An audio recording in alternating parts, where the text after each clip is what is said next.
Yo, man, I feel a little rhythm to that beat there now. Rock yourself to yo. Friday evening, what's popping? The song is called Celebration, is it? So in television, me like the little vibes, man. So I like up and running, coach Stumble. Yeah, they already Stumble. Oh, yeah, some people celebrate in a Zoom meeting. They know the money is the past, you know. Stumble not gonna miss that one, man. Stumble will not miss this one. Okay. Yo, Friday evening, I'm tell you something, I feel good, yo. Me just hope that a pan chicken better they just line up, you know. My breast there for you know, well jerk already. You know, tropical. I saw we live on Friday. No KFC. You give me some jerk chicken. Tune in. We have 9 people who watch show bill up cause yeah man. Quick just a couple seconds. You can't. This is gonna be a big one, you know. You see it. You're up and running. A big one. Like when a poster they go out, you know. A problem. Youth. Yo, I know interview squad is about basketball. Basketball is about Barnes. You're not supposed to country. Only in general. Yeah, man. Yo, and I use them in the dump and in a willy. Yeah. hey, you call another sure. Yo, Friday evening. Wait, big man thing. Basketball we are talking about. Yo, may I hear some disturbing news. I don't know if you get a chance to listen. ESPN, and I'm mention how the WNBA female are not being treated as well as the male. Yeah, you don't get to see that. They must say, yo, the males and then like some 5-star setup thing, and the WNBA them have all mouse trap, and then they could think they catch out some rat in the laundry room. And then, we gotta keep it real. You know NBA makes the money. You know I'll see the truth. You know NBA makes the big money. You know. No man, but me not tell lie. Sometimes the females them vex. I'm vexed for that. I think them be sort it out. They can't have the king there and the queen there right there. So cause that's how I have to look at it. You get me? You get what I say. I agree with you 100%. I'm just telling you. You know. What's what? I'm just being honest. Yeah, man. And a whole lot of happenings in the news, as you know, ICE again I try to put in a legislation to ensure that if you have a full course, if you have a course that is fully online, they are saying they don't need the international players to be in the country so they can international students. Yes, to be in the country, they can stay where they are and still do the course, and that I put a whole heap of problems. Can I tell you, so some scholarship might get in a problem. So hope that the pencil through and hope say the youths them get an opportunity to go where they're supposed to go.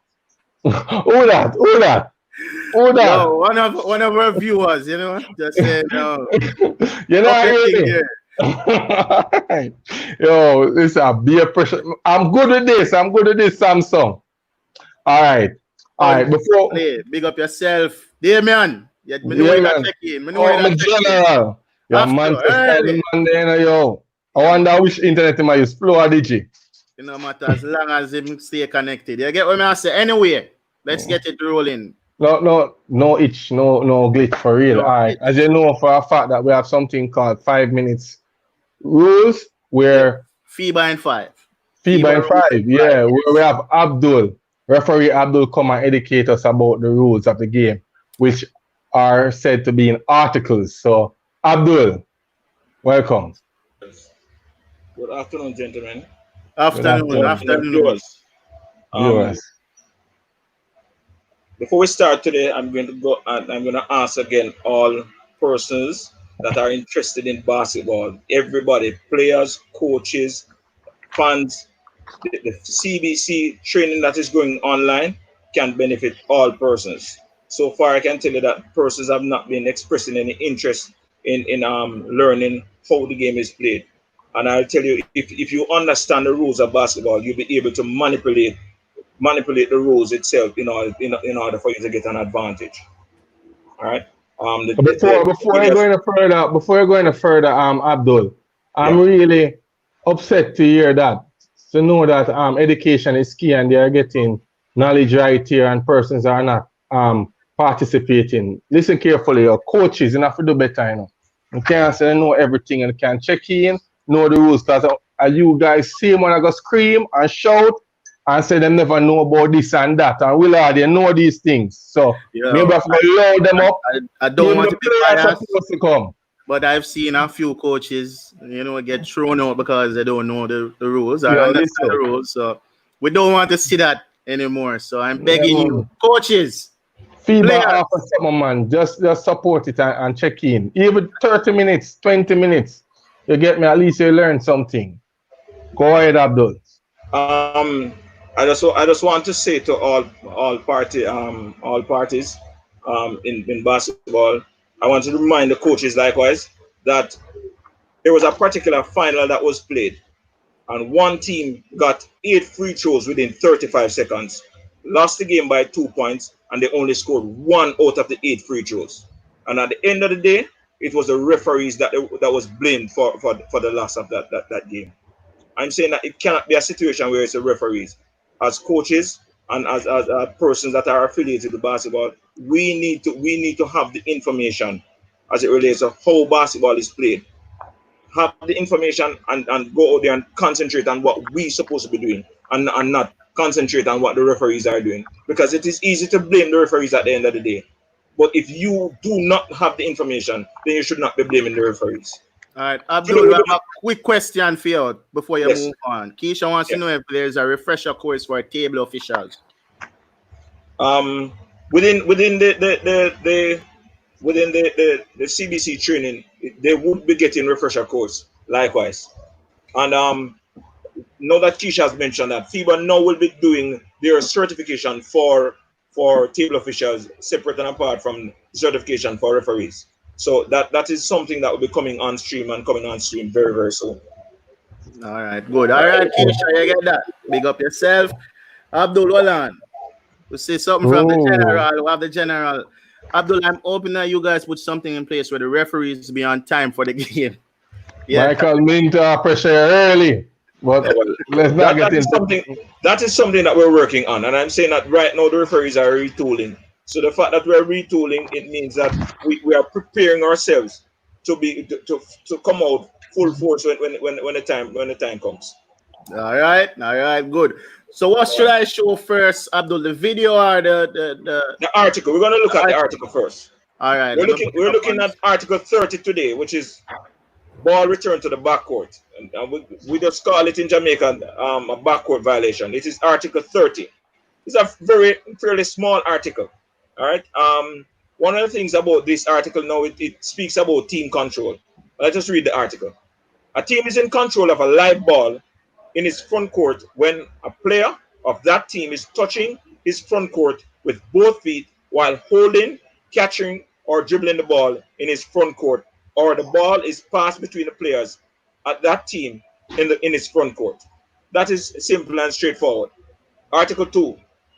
A team in control of a live ball in the front court has caused the ball to be illegally returned to its backcourt if a player of that team is the last to touch the ball in the front court and the ball is then first touched by a player of that team who has part of his body in contact with the backcourt or after the ball has touched the backcourt of that team.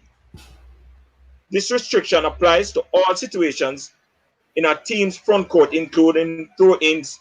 However, it does not apply to a player who jumps from his front court, establishes a new team control while still airborne, and then lands with the ball in the team's backcourt. Ruling. A team which is in control of a live ball in its front court may not cause the ball to be illegally returned to the backcourt. The penalty, the ball shall be awarded to the opponent's team for a throw-in in the front court from the place nearest to the infraction, except directly behind the backboard. So I'm going to ask you now, Willie, to play that video now that all parties can see. And you can all look at this situation and based on the definition that I just gave you, say whether or not this is a backcourt violation. All right, hold on. Logan gets inside. Logan for three. Bilan does everything to save it. Logan for three. The line does everything to save it. Ball. No backcourt. No backcourt. Gets it over to the left. That's legal. It's legal. Yeah. All right. I'm Why is it correct. legal? What a win. What a win. Why is it legal? Why is it legal? He was here born and get the ball and put the ball back down and then step in the front court and collect it. All right. The thing about that likewise is that a new team control was there was no team control at the point when the ball was tossed, because once the ball is shot, nobody has control of that ball. Okay. All right. So the ball was shot and was going out of bounds. So the tossing now, nobody has control of the ball. So it would be considered a new team control. So in this case, it would be no violation.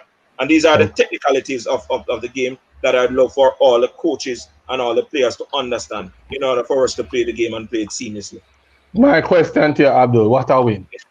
Huh? One more win. One more win. We just answer correct. Go on. Pretty soon you'll find out. Pretty soon you'll find out.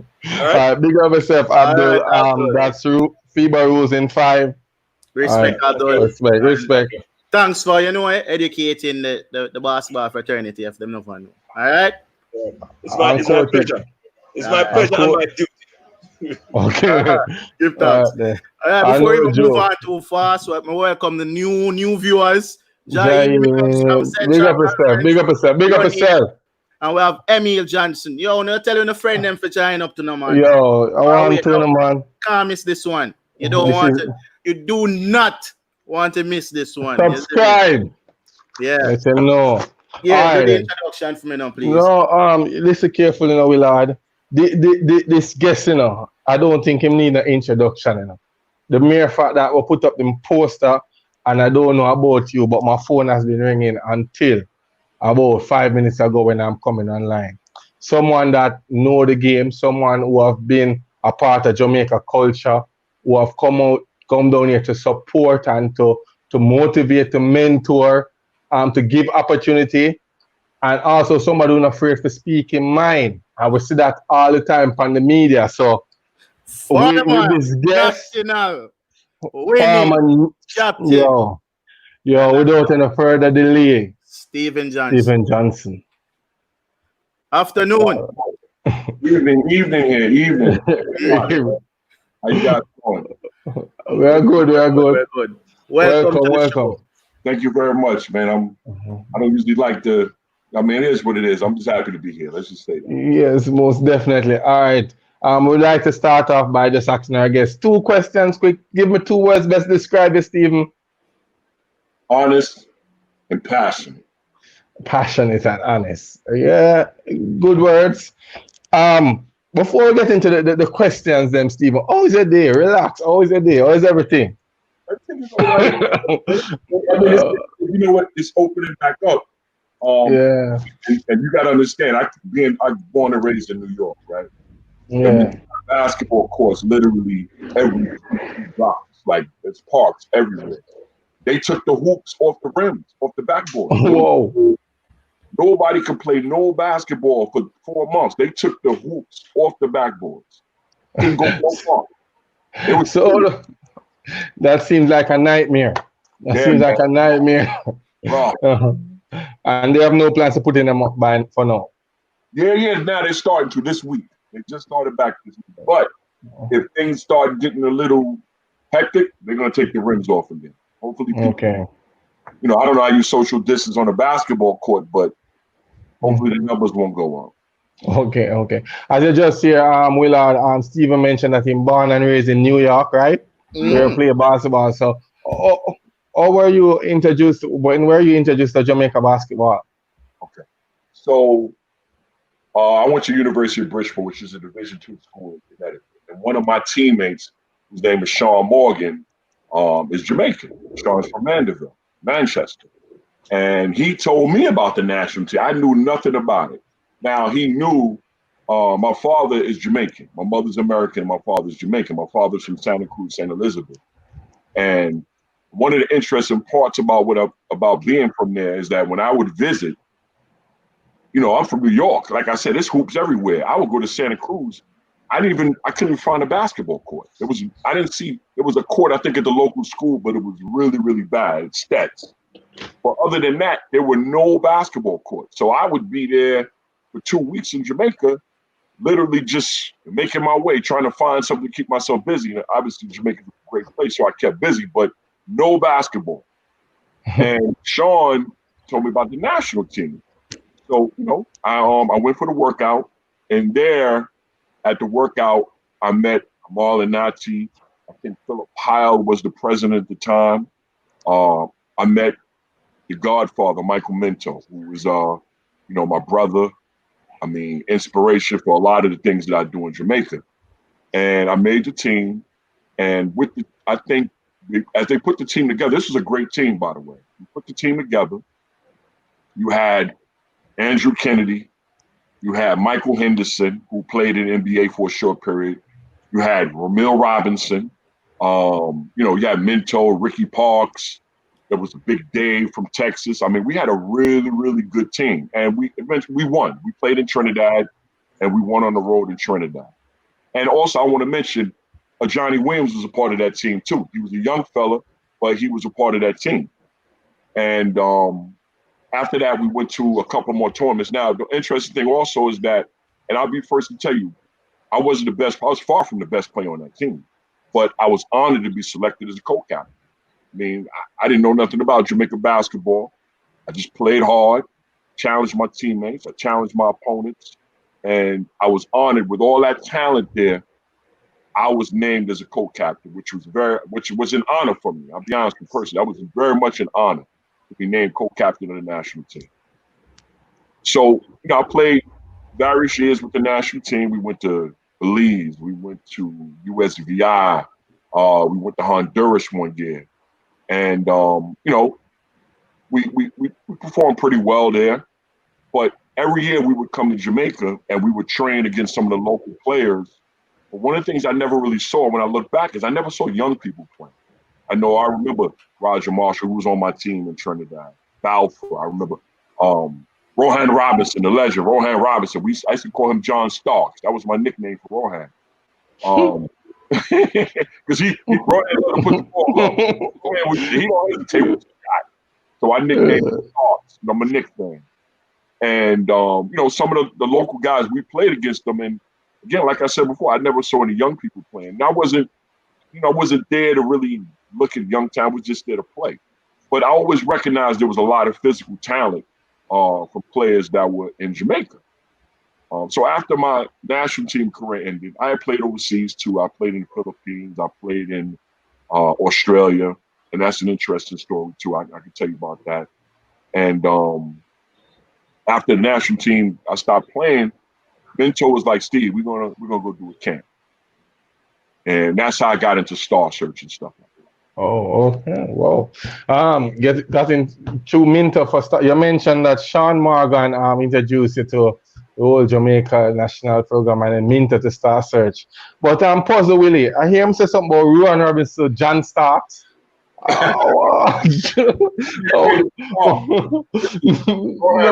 A lot of jumping ability back then, and yeah. That's what I hear. That's what I hear.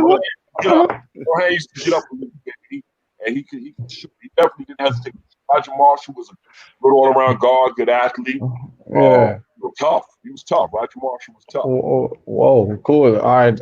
Well, Ruan surprised me. All right. You mentioned Minto, Michael Minto introduced you to Star Search, but before you said that you were in Jamaica and didn't see any young players playing basketball. And coming from New York, I think New York would have them a bouncy ball very early, so that must be extremely strange. Like I said, so I went to come to Jamaica before I played basketball. I would visit with my family. I came to stuff like that. I never saw any real. I saw one court. There were no courts in Santa Cruz is a small town. Yeah, man. Sorry. There was no basketball courts out there. So I had to make my way. With my cousins, I did what I did. I mean, Jamaica's a beautiful place, so I made the most of it. But coming from New York, I mean, when you go, every school in New York has a gym. So you mean from kindergarten all the way until what we call 12th grade, there's a gym, and there are hoops and courts in those gyms. And every day you have gym. Mm-hmm. Every day you have gym. Whether you like it or not, whether you like basketball or not, you're going to play basketball. So, and then after school, there's courts in every park. So after school, not only are you playing in school, you're playing after school just to keep yourself fit. So basketball, especially coming from New York, I mean, you hear it. Basketball is the mecca. I mean, you just can't avoid playing the sport here. It's in our blood. Okay.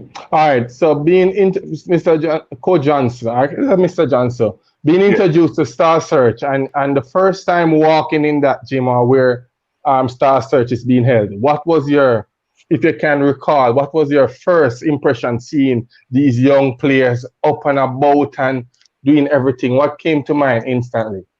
So on the national team, we used to practice at GC Foster, so I was aware of the gym.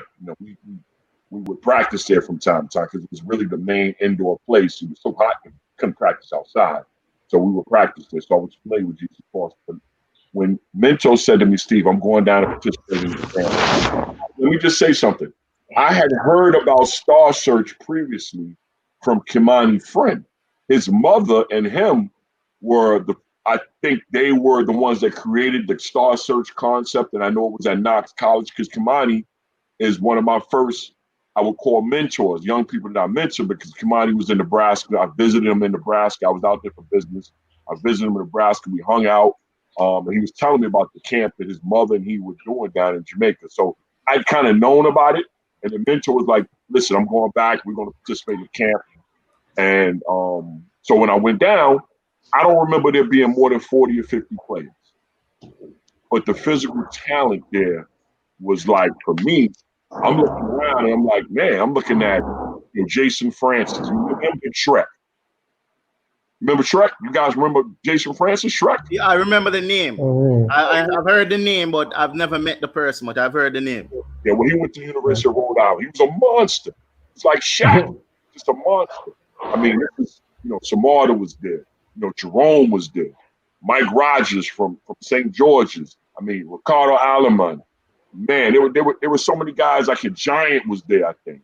I mean, there were so many guys that were there that I can, it was only 40, but there was a nice concentration of talent. And the other thing I noticed that the equipment, I was like, man, guys are in here playing with, what I would consider, and coming from New York, subpar equipment, sneakers and, shirts and shorts and stuff like that. So I was taking note of that. Besides the physical talent, I took note of those things. You know what I'm saying? And I was like, wow, but these guys were playing so hard. They were passionate. They were focused. When I spoke to them, they would look at me in my eye. I mean, it was, for me, coming from New York, where no matter what your talent level is, there's what we call swagger here. So you may not be, you might be the 12th player on a team, but your quote unquote swagger has you thinking you're top 5. You understand what I'm saying? So, but the guys in the gym that I was talking to and giving instruction to them were just so humble. They were just eager to listen to what I was telling them. And it was kind of refreshing for me, Yes.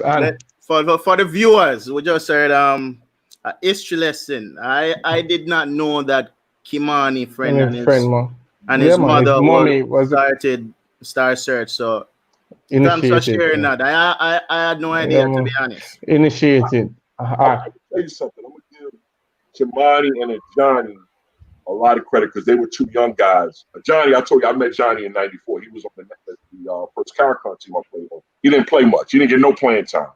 But he was a young puppy. He hung with me. We ran around a little bit down in Trinidad. Very intelligent guy. And Kimani, I met later when we were going to Honduras. And one thing I'm going to tell you about Kimani's Friend, if you don't already know, he's full of fire. And I can remember him working out with us and just playing so hard where you almost had to just, come on, calm down, like slow down, man. But he knew no other way. He just played hard, ran the floor, dived, knocking people all over. And I was kind of older. I wasn't used to that. I was kind of trying to not get hurt. So I would tell the young fellas, slow down a little bit, man. I don't want to. And then 2 years later, Kimani played with us in Belize. We went to the Caricom in Belize. And I'll never forget this. Kimani was playing really, really well. And I was the starting center. Right? I'm the veteran. Ramil was there. And Kimani said to me one day, we had like a team meeting. He said to me, no disrespect, Steve, but I'm better than you, and I think I should start. Straight up. Straight up. Straight up. You know what? He probably at that point I was probably a better player, but he definitely had more talent than me at that point. You know, so I just was an older, wiser player. I was kind of the game, IQ. I was kind of at the end of my career at that point. I was like, I was older. I got married. I was like, I was pretty much.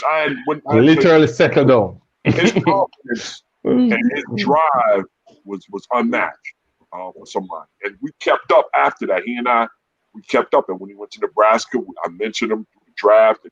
I'm telling you, he's one of the young people that always said if he had gotten an opportunity like a Jerome or Samardo from a young age, we would be talking about him up there with, I'm not going to say Patrick Ewing because that's a whole nother level, but he would have been a long-time NBA pro if he had a development from a young age. From a young age. Facts. Yeah. All right, so Mr. Johnson, you mentioned Star Search, and I think you're trying to be modest. There was a team of you, team that come down with it, because you said Michael Minto, yourself, who was the other members a part of that team? So I think the first year I met Minto out there, I think Cliff Campbell was there, and I think Bunny White. Bunny He was there also. So it might have been us four, and Linton Ellis was there. And we, again, remember, it wasn't organized. It was like I was a guest, so I was just going, Minto, whatever you need me to do. I'm gonna give back my give back and try to help young people. So when it gets serious for you, Coach Johnson? Yeah, the first win, I would just go and observe and spending a few days there, go and see my father in the country. It's Jamaica. Now, listen, I gotta have some fun. So I came for a little bit of work, but I also came to have some fun. But when I was there, again, like I said, I'm seeing all this physical talent, and being a basketball player I am, I'm like, wow, like as we're talking during the week, Minto, Linton, Bunny, Cliff, we're like, man, this is nice, but we can help this become better. That was our thinking. You know what I'm saying?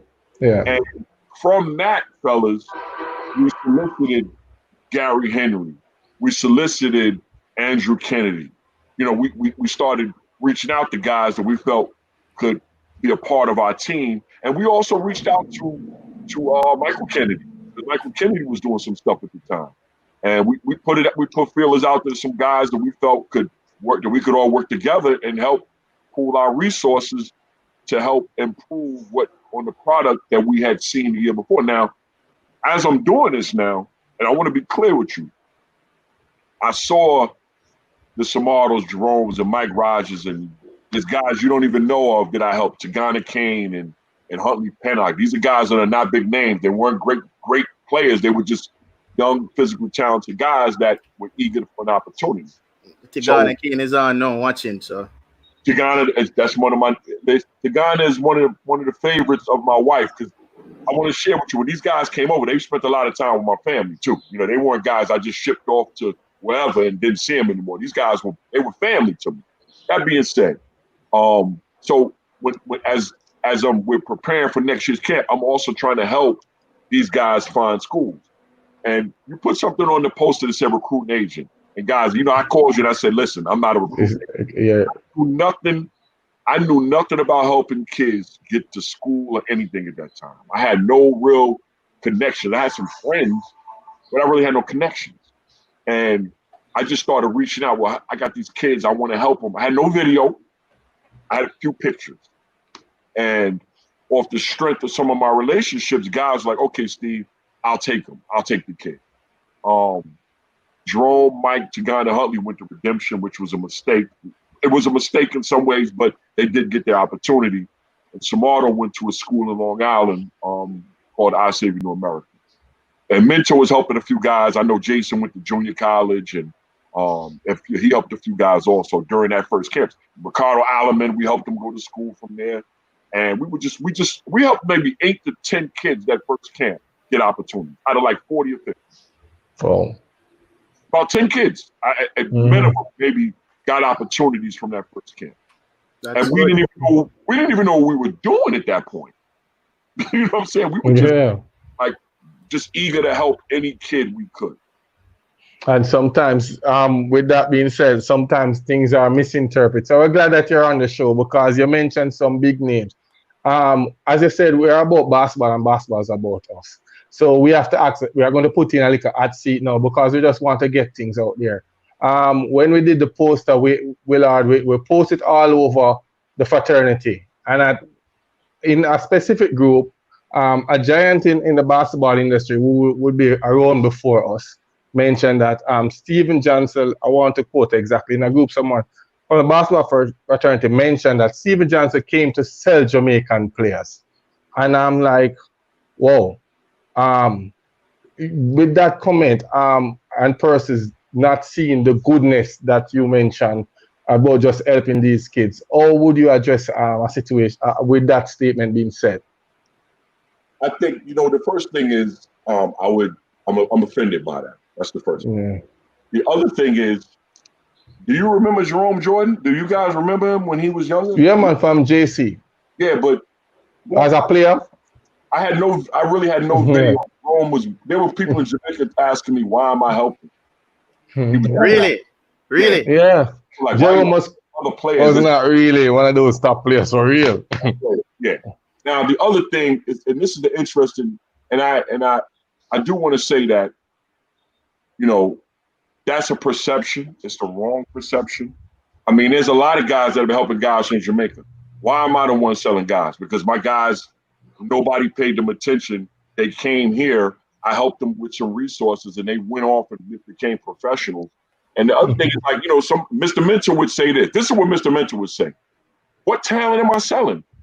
Am I the only one? How many guys come to Jamaica? I got guys going to Jamaica. See, I was just down there. I was with this camp, blah, blah, blah. These are guys that have been in basketball longer than me. Why am I the only one that's smart enough, or I have that I can sell them? What about all these other guys? Yeah. Like Mr. Mentor said, what talent are we selling? Mr. Mentor was walking hand in hand with me with a lot of this. You know what I'm saying? Like, it's, again, like I said, it's offensive. Yeah. I can't control what people think, man. The kids that I help, you can ask Jerome, Samardo, you can ask Mike Rogers. When I was like, you can ask some kids who I helped pay their tuition. I really came out of my family's pocket to help pay tuition. Well, Stephen, before the interview started, I saw a bunch of people coming and all they said, they would keep on saying, uncle. They refer to you as uncle. A family member. So I think that kind, exactly. That answered it, because the players that you help are referring to you as uncle. And these are grown men now. When you're young, you can't see. When you're older, you can see. So if these guys are still calling me uncle after being grown men with families, that speaks to the love that I showed them. Now, I'm going to get into what I'm going to say to you is, because pertaining to that question you asked me initially, I have a thought on that. And a lot of it is, I hate to say this, people would never admit this, but it's almost like jealousy. And I'll share some things with you. I won't name, just like the other person's unnamed source. They're big there's a big name, couple of big name coaches whose players I've helped, a mentor and I've helped from their school, that approached me and said, well, what's in it for me? Why you never helped me? I didn't know. The coaches asked that. You know that. I never asked somebody for help. I from where I'm from, the way my father raised me, a man help himself. Facts. So when you're talking about a grown man who is telling their kids, it got to the point where, and a couple of players told me this, if you go to Star Search, you're not playing next year. What? Oh yeah. If you go to Star Search, you're not playing next year. Now, at the time, and some of these guys are guys that smiled in my face. They came by the camp, hey, Steve, what's going on? Some of the guys I knew from when I played basketball and when I played for the team. I was shocked. I had a kid tell me he was trying to get his opportunity.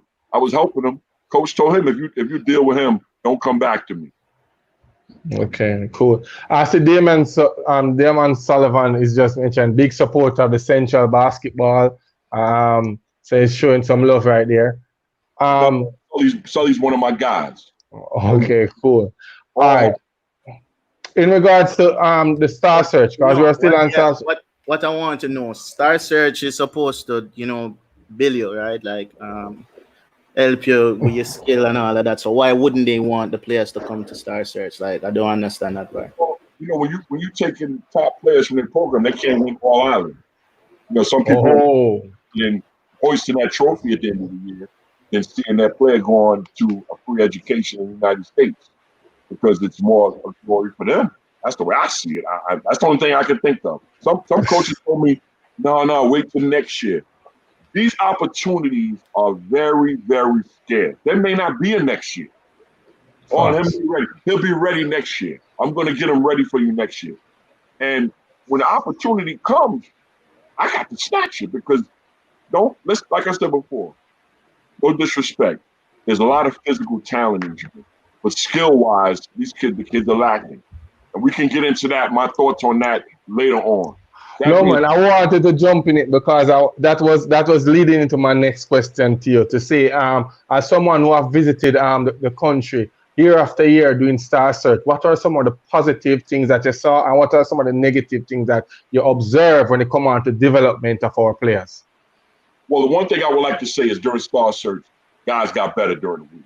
So that means that the drills, the coaches were doing a good job with the drill. I see guys get better from Monday to Wednesday, like 2 days. Oh, man, that guy got better. But it's something, obviously, you see with Star Search, it needs to happen more often. It needed to happen more often, which tells me also, if I saw them next year, a lot of them digressed from the previous year, which means somebody's not working with it properly. Now, some coaches may think they're doing the right thing. I question not necessarily the players, but what kind of skill development are the coaches getting that they can teach the players? Just because you're a coach doesn't mean you know how to develop skill. You know what I'm saying? Facts. We have coaches over here that don't know how to develop players. So I think for me, when we look at it, it's like, damn, that kid looked good last year. We couldn't find an opportunity for him, and he got worse. Is he playing? Is he working on his game? Who's working with him? Who's showing him that personal attention? And I do want to add that, and again, this goes into further discussion. A lot of the kids don't feel like guys were showing them attention in Jamaica. Just right with the question in front of you now. The question, the comment in front of you now from Mike Rogers, who said, Uncle Steve, the man changed my life and guided me to be the man I became. To this day, I can call this man and he will pick up the phone and give me advice on any topic. That being said, I'm going to say this, and I get in. Mike Rogers to me was, when he left Jamaica, the most skilled player.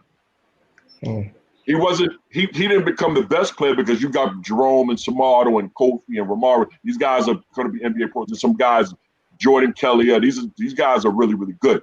But when Mike was in Jamaica, I didn't know if there was a guy that was more skilled than him. He had an all-around game.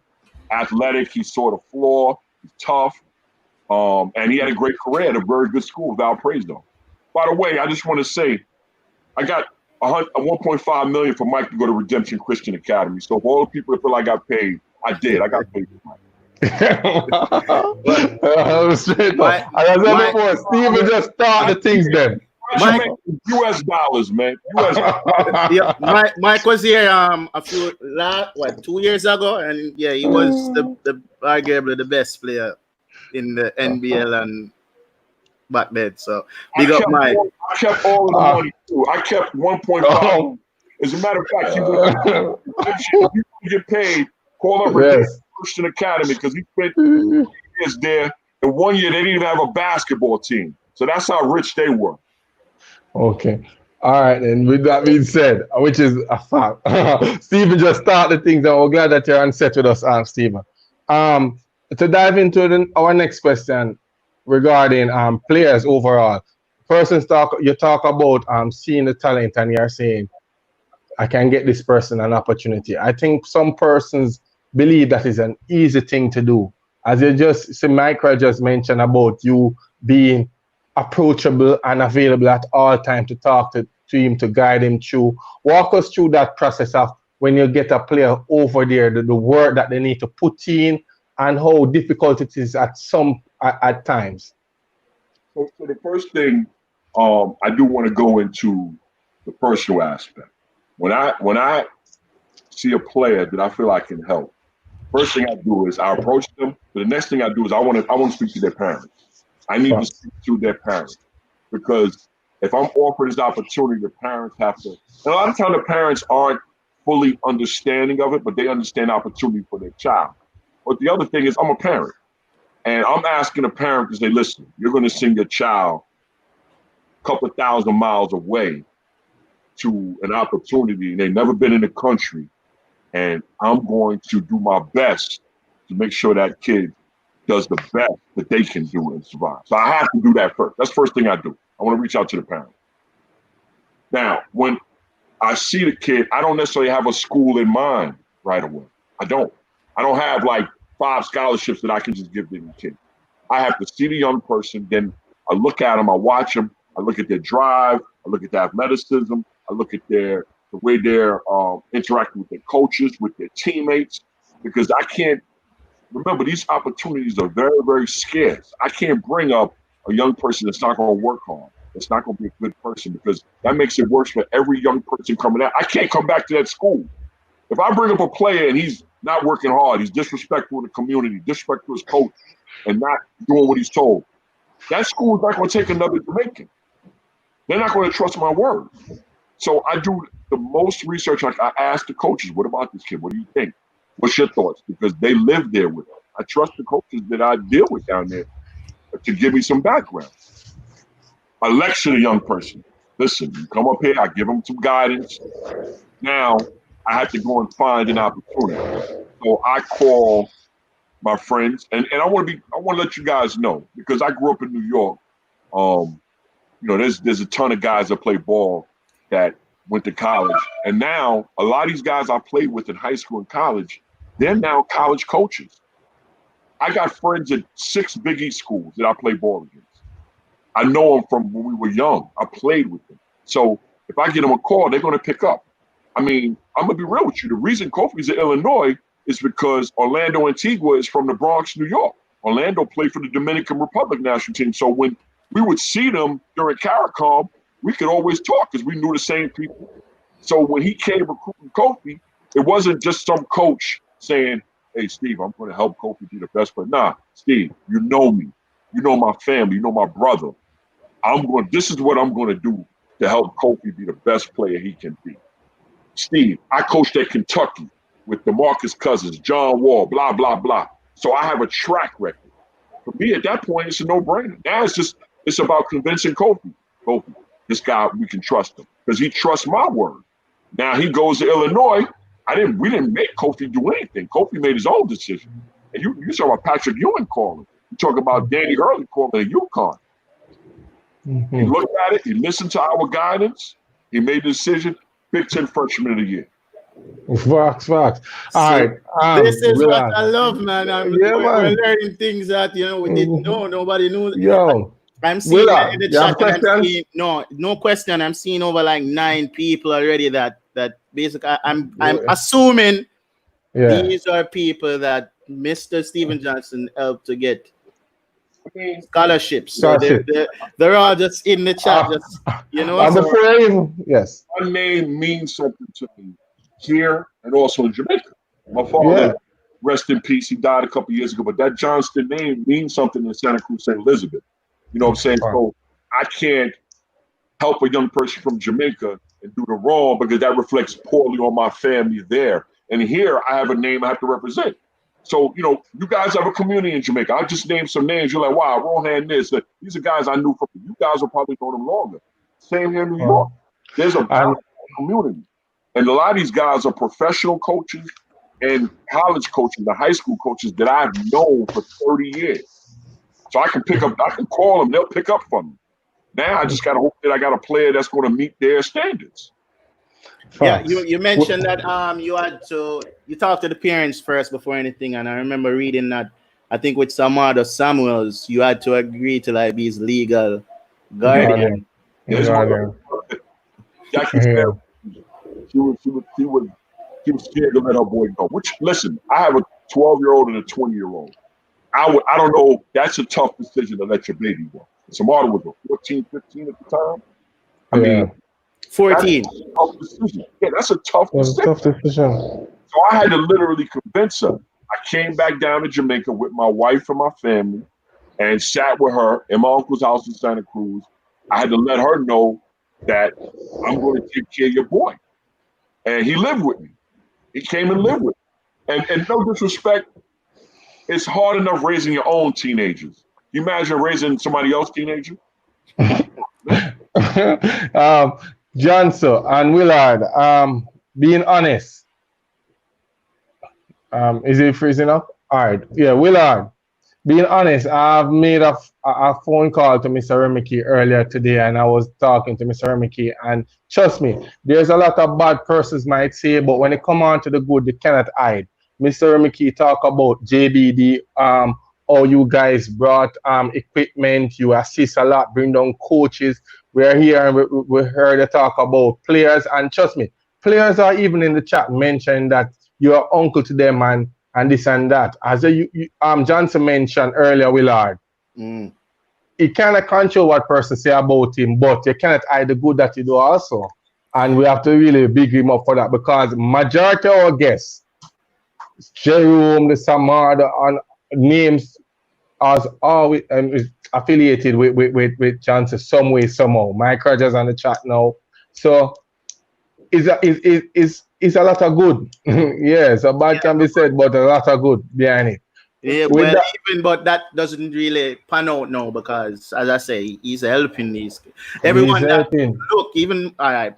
No basketball my senior year of high school. After graduating, Steve called and got me on an AAU team so that I could have another chance at getting a scholarship to be able to go to college. So my question now, Willie, but that said, Mr. Johnson, I know for a fact that you're on Facebook sometimes, and you're right. And sometimes you celebrate these accomplishments from your players, and person take it offensive. Why? You know what? Mentor and I don't understand that either. I think that some people think we're bragging. But, you know, I'm a parent. I see on Facebook when a child has a birthday, people are like, oh, my son's birthday, please help me celebrate. I mean, people are proud. I'm proud of Mike Rogers. You know, I'm proud of, I'm going to name some names you guys never hear of again. Roger Campbell, Huntley Pennock, Tagana Kane. These aren't no big name guys. Huntley's here. Don't worry yourself, man. Huntley's always here. What I'm saying is, Tagana is here. Tagana, Huntley, these guys are professionals. They have families now. They are productive citizens. They got their degrees. They got their education. And I'm saying, you know, I got $2 million for all of them at Redemption Christian Academy. But, you know, they made their way. Mike, they only gave me 1.5 for Mike. He didn't have a senior year of high school. $1.5 American for him, man. So I'm good. You know what I'm saying? Really want a 1.5 too. The young man that I last posted on, Roman, his name is Roman. Yeah. Coach Pewey invited me, who I love. I love Coach Pewey. You know, he's one of my guys. You'll hear me say it. Guy. Pewey invited me to work out with his team. Roman was probably the worst kid there. He had leadership ability, but he kept asking me questions about the States. Like, he wanted to be an engineer. That's what he was talking to me about. Mm-hmm. So he happened to be fortunate enough to have a visa. So I told his father, I said, listen, there's camps in the States. Send him up to me. He can go to camp with my kids, my sons. And, you know, hopefully, I think going to camp, get the experience. Maybe somebody will take a chance on him. I'll make a couple of calls. He happened to have an aunt in Maryland. His father didn't know anything about basketball. Nothing. He came up, did the camp. There was a school that was interested in him, but his father wanted him, rightfully so, to go live with his sister in Maryland. Now, when he went to visit he went to visit his sister in Maryland. He went to visit his sister in Maryland, and while he was there, a coach from another school saw him, which is a really good elite private school in Baltimore. He played for them for 2 years. Now he's going to a really, really good academic school, and he's probably not paying anything for college. I think he got a scholarship. It's a small school, so him being foreign, I know he's probably paying nothing for college, and he's going to live his dream of being an engineer. I'm very proud of that because most times, you see me post about Kofi and Romaro because I'm proud of them. They've had great years. Nobody knew about them coming out of Jamaica. Nobody knew about them. I didn't hear nobody in Jamaica was called. Only one coach, Skid. Lamar Dixon said, yo, you got to check out Kofi. There was nobody in Jamaica like, wow, Kofi or Romaro. People weren't even paying Romaro any mind until Minto said, listen, I'm going to help this kid get opportunity in junior college. Get them now. So it's like, it's kind of mind-boggling for us. I don't know. I don't like to get into the envy, jealousy thing. I only go on actions. Actions speak louder than words. I don't understand why one person got offended. He actually hit me up on Messenger and said, why are you always bragging? Coach, I'm not bragging. I'm proud. I'm giving this young man life. Nobody knows who Ron Hines is. He's a Jamaican going to college, and he's doing something positive. What's wrong with highlighting him? Hey, I think that's a Jamaican thing. It's not like a Jamaican thing. No, it is. Like people say, you're going like you know everything, or you're going like you're perfect. So you being proud or whatever, they're gonna see it as bragging. I realize that, and I don't like it. I have a question for you from Huntley. Where does your passion comes from in regards to helping Jamaican youths? You know, it's funny. I just answered this. I was just talking to somebody about this the other day, right? And I see my man Adrian Forbes is on there too. Adrian Forbes. Yeah, man. General. Adrian came here, got into a situation in high school, had to come back to Jamaica, and Mr. Minto helped him go back to the States, and now he's a professional making money for himself and his family. I mean, we don't give up. So my passion, again, comes from my family and the fact that I participated in Jamaica basketball right out of college. You know what I'm saying? Like, I'm not an old boy from no school in Jamaica. I'm not affiliated with no high school in Jamaica. I don't know. Again, I barely know a lot of the high schools. I know of them now through basketball, but I have no connection. My connection is my family, my family name. I really do a lot of this in honor of my father. And that being said, in the future, I am thinking about creating a scholarship in his name to help those less fortunate to maybe get an academic for school and stuff like that. So that's something that my family and I are talking about. We really love that. We love that, definitely. So I want to share this, that I get videos on African kids all the time. I got friends in Africa, in Ghana, and Rwanda, sending me videos on Africans all the time. And I'm going to tell you something. These videos are incredible. Listen to my lips. Read my lips. Incredible. 6'10", dribbling the ball, jumping to the moon. Obviously. If I help this kid come over, right, I'm lessening an opportunity for my own brethren. Why would I can't do that. I can't do that. Jamaica and Jamaican youth. I can't do it. And we really appreciate it, and I know that the players them who got the opportunity also appreciate it. But as we hear Willard, and the viewers are listening and hearing Mr. Johnston speak, we realize that you have a vision. You have a vision. Jamaica development, basketball development. You guys got an opportunity to get a contract with Nike. And also you were pushing for it to also sponsor our national team. Things didn't pan out. Walk us through that. Is it lack of vision, or it was just some hurdles that are red tape that stopped that from coming through? Because we would love to see Nike sponsor Jamaica basketball team. What do you say, Willie? What? Come on, what? I want to know how we even got Nike to sponsor the camp. Yeah. So I will give credit to Samardo working hard and Samardo becoming a top player in the States. So as that happens, I have to, at that point, I was like, when you go into these camps, there's registration. I had to register him. I had to talk to people. Where's he going? You know, I was his guardian. So I needed to know where the hell he's going, who's he staying with, what's this camp about? Because every day when he was at his peak, there were guys offering to take, come to this camp, come to this camp. So I had to discern which camps would best fit him. So obviously going to the Nike camp back then, this is before EYBL, I met a lot of the Nike people. So I just developed a relationship with them. Now, at the time, Samardo was a really good player, but he wasn't considered like a foolproof #1 pick or nothing like that. He was a good player. So over time, you meet people, and I'll be honest with you, I started talking to him about his story, about what we're doing in Jamaica, and how I wanted to help more kids, and how them donating some gear would be, you just got to understand what it would mean to the kids in Jamaica to have fresh gear, fresh socks, fresh uniforms, shorts, whatever. And I shared with them what I had seen. Like, yo, I saw guys playing in dress socks in the camp. I saw Samardo, he's playing in dress socks, and understandably so. I know it's rough. So I know a lot of the kids don't have that gear. And, mentoring all of us as a team, what we would do literally from when Star Search ended and we left, we took a week break because it's a lot of work. That week we're there. We work our ass off.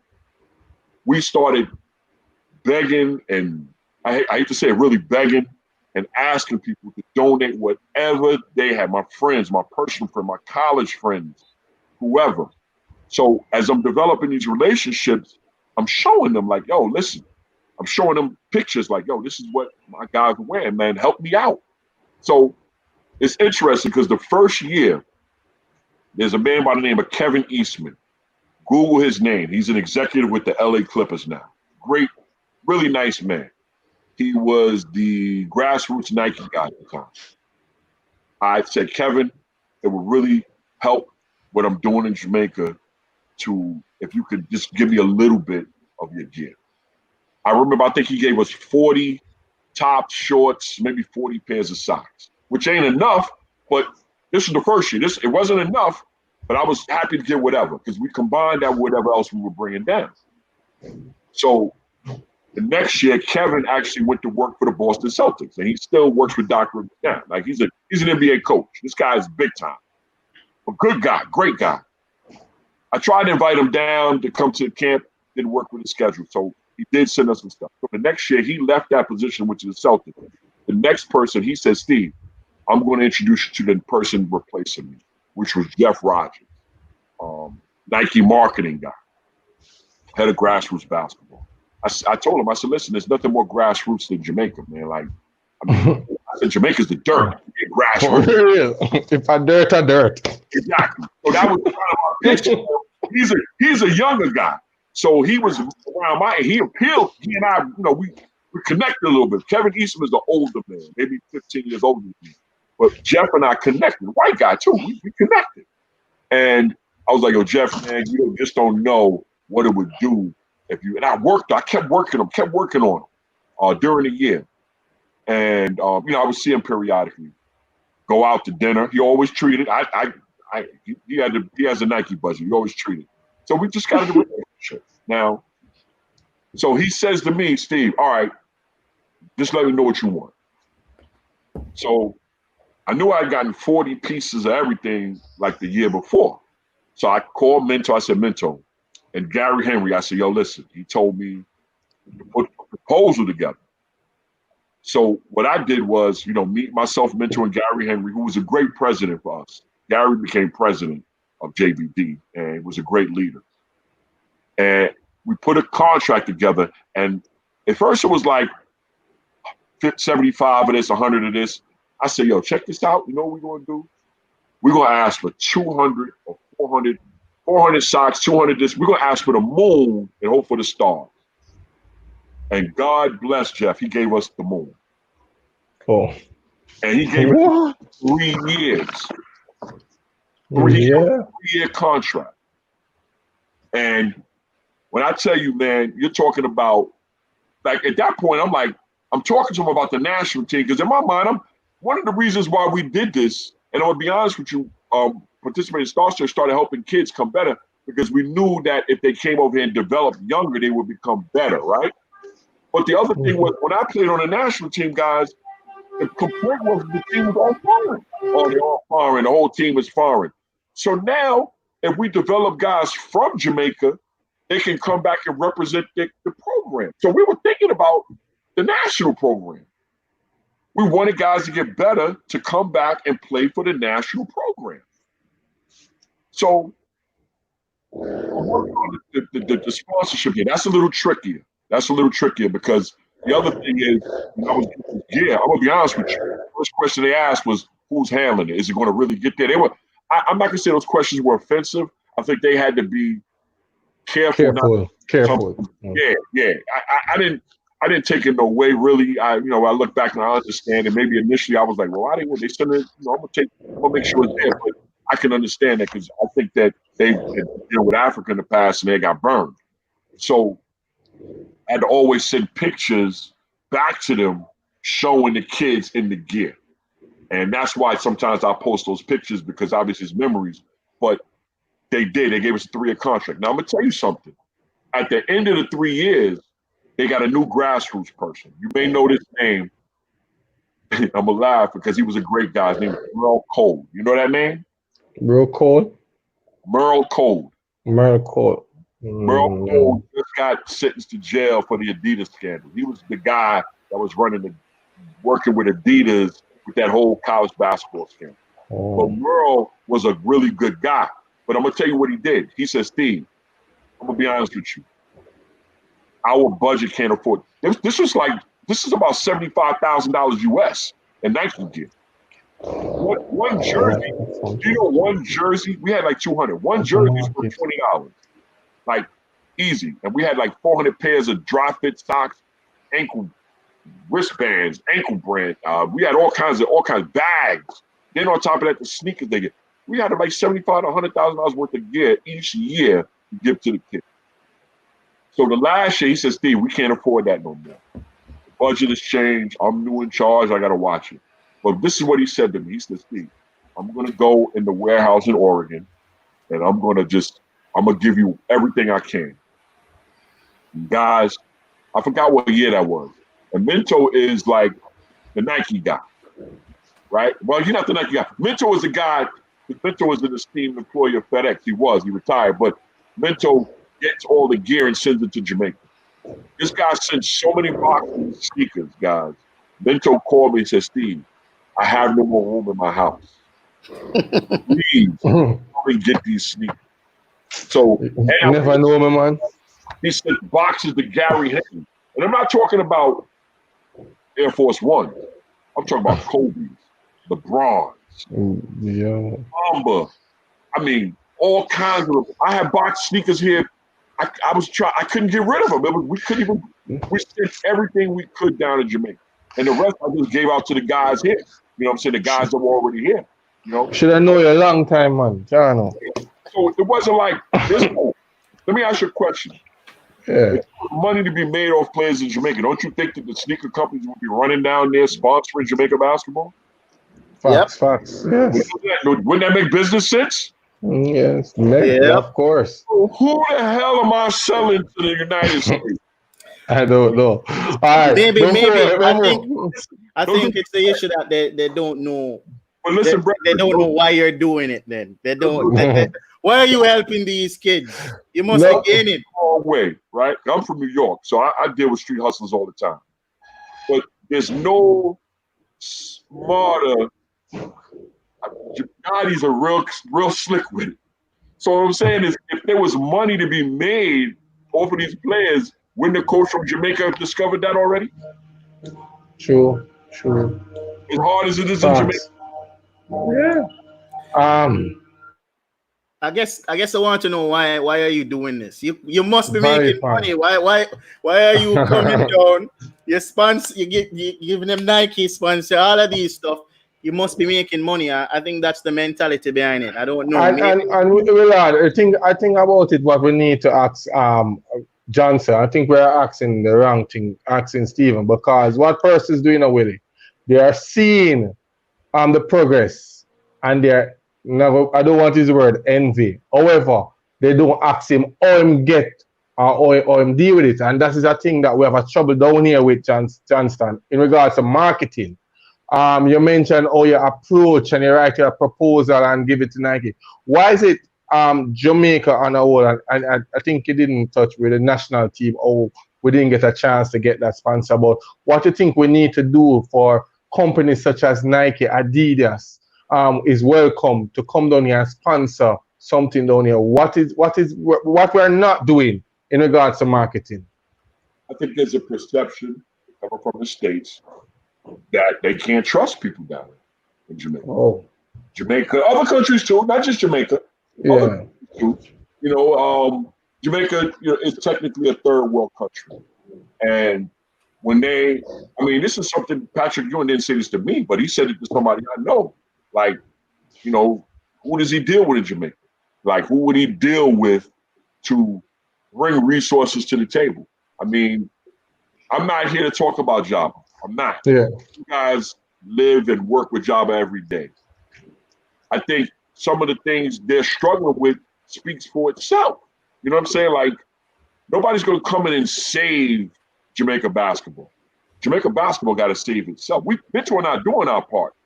Listen, we came down to participate in Star Search, and I told my wife after the first time, and Samardo, when I brought him into our home, I said, listen, every year, that week, I'm just letting you know, I'm going to be in Jamaica. And my wife thought I was partying and all that. Nah, because that's what I used to do when I was younger. I'm working, babe. I'm in a hot-ass gym in GC Foster. Now, guys, you got to remember something, and I want to be clear. I did this for about 10, 11 straight years. Mm-hmm. Java never paid for my plane ticket. They never paid for my hotel. And we never asked what they were making at the door. We never asked one question. It went from 40 kids, I don't know how much they paid the first year, to 200 kids almost every year after. And they were all paying whatever job was charged. We paid for our own travel, our own food, our own hotel. We paid for our bus to get back and forth to the camp every day.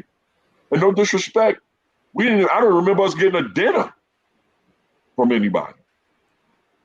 So it's like, it's almost offensive when people are like, oh, well, why is he doing it? Da, da, da. And again, like I said before, if there's anybody that's going to give me credibility, right? You guys in Jamaica don't trust Michael Minto? You think Michael Minto would bring down a person that would trick Jamaica like that? Michael Minto is regarded as the godfather. He's Stephen Johnston. All right, don't get it twisted. We like to be clear. When we state certain things in regards to even some negatives that is being said, I can tell you straight up, and as you can see in the chat, it's not everyone hold that opinion or believe that the persons who really look forward to the camp. As I said before, I had a conversation earlier, Remiki, and he said that you guys really compliment the camp. You did a lot, and he wouldn't, and Remiki just talks straight. So there's good, and it's not, when you said Jamaica, I just want to clear that it's not Jamaica that are bad to say about you guys. I kind of know some of the people, because some people reach out to me, and not positively, and I think a lot of it is, I don't like to get into that. I don't know if it's competition, or competitiveness, or maybe they're worried about players on their programs leaving and not being able to hoist the trophy at the end of the school year and get TV publicity and recognition among their peers. Because there's nothing wrong with that. I mean, I guess we all want to win championships, but professionally speaking, I'm a director, right? And you hire the best you can in positions to do the job. If my best employee says, or staff person says, Mr. Johnston, listen, I got a better opportunity, man. I need to move on. You know what I'm gonna say? God bless you. Go on, do your family. I won't replace you. I'll try to, but I would be doing a disservice morally to try to prevent somebody from doing and bettering themselves for their family. I can't do that. I know. Oh, look at what Ron posted. The coaches here are making money to send their players to school overseas. That's why they say you're being paid. If anyone should be paid, it should be you. Okay. Okay. Who that? John Starks? That's John Starks? Okay. Okay. All right. I want to talk about how we started winning with Star Search. I definitely to that because we want a high, bro. I mean, I brought in Alan Stein, who worked for. He's the one that was the workout guy for the top 100 Nike camp. I met him. I said, Alan, you see Samardo? Man, come on down. Check out what we're doing. He wrote a blog on his experience. Didn't pay him. We didn't pay him no more. He came down on his own. Now this guy is hired by Nike when they do their camps. He's a Nike trainer. He came down to Jamaica and participated in our camp. I mean, for free, off the strength of the relationship. And he wrote a blog about it. Look it up. Alan Stein, Jamaica. Alan Stein. I'll write that down for me, Tanya. Write that down for us. So we have to look up Alan Stein. I think I read part of it. What happened was, guys, as you know, we're still helping guys come up to the States, and you know, we're participating in Star Search. So you got to understand something. When these guys come up here, a lot of them don't have families. You know, we're supporting them. That's a whole nother topic. It is what it is, right? So as Star Search is growing, I guess there was this feeling that people would say, like, oh, I heard y'all taking over Java. No, we ain't taking over Java. We're here once a year for a week. We can't run any of this. We ain't thinking about it. We don't want to think. We got our own jobs. We got our own families in the States. Nobody's trying to take over what you guys do in Jamaica. We're here for 1 week out of the year. So things were getting better, obviously. You know, we were bringing materials, and the camp was getting more and more popular, more kids, which means more money. And then I guess they had a change in leadership. So Johnny Williams became the leader, the president. And now what's interesting is, I just mentioned that Johnny is a guy I've known at that point almost 20 years. Yeah. I was excited. I was like, man, Johnny, okay, you know, he's an intelligent, articulate dude. You know, at this point, you know, we were bringing colleges to Star Search. Like Cedarville came down. There were other schools that were just coming down helping. They were bringing their whole team down to work the camp. And coaches were scouting, coaches from California, all over. We were inviting guys from all over. But I mean, you're talking about universities that they were bringing their whole team down to work with Jamaican youth. Yeah, it was such a great spirit at the camp. And, you know, there was a lot of kids that were really good. There just aren't enough opportunities sometimes. You know, so a lot of kids got left behind because, again, those opportunities are so precious. So Johnny comes in, and you know, I just think that there was, and I'm not going to say it's all on him, but he's smart enough to realize he knew us. It's not like we were strangers, but I think there was this overwhelming feeling that Star Search belonged to them. We own Star Search. It's our name. We never asked for the name or nothing. We just were down there to help out as best we can. Mr. Rimmicky was the coordinator. We were just kind of working together. But there became this, we own this. We would do Smile Jamaica, at least when the camp was going on, right? They said, oh, well, we got to have Java with you doing Smile Jamaica. We got to have a Java representative with you. And it was like, yo, what's this? What's going on here? So I guess the brand, people started thinking about the brand and wanting to, maybe they felt like we were taking over their brand. And again, we had no intention to override. We were just happy to be there and give the kids what we could. Mr. Johnson, before you go in further, not to cut you still, but I just want to throw in a question right here to you, because one of the concerns that was mentioned to us doing our research was that the reason why the admin at the time had difficulty was because of transparency, in the sense that sometimes the players were going away and the organization, the body down here didn't know about that situation. So they are saying, yeah, until there's something wrong with the players over there. Is there any truth to that, or because they say that is where you guys really That was bend a or disconnect. That was where the disconnect was. They wouldn't know that a player had left the country until something went wrong. I can say this, right? Because we have a philosophy on that. We could have probably did a better job of saying that, you know what, we're helping this kid, we're helping this kid. But I'm going to tell you something. Remember what I told you. There were some coaches that were not very happy about players leaving. So we had to be clandestine about some of the stuff we did. Because if we call a coach, he might put the kibosh on it. Makes sense. When you're hearing kids say, when you're hearing that some kids can't come to the camp or they won't play next year, it's like, damn, well, what are we working with here? We working against people? So that I will admit, we could have probably done a better job of that. But for the most part, we worked with the coaches of the school or the players, for the most part. But a lot of times we work directly with the kid and their parents, because a lot of times also there's no time to waste. But I mean that, you know what? I'll own up to that. We could have done a better job communicating, right? Now, once you know a kid is there, right?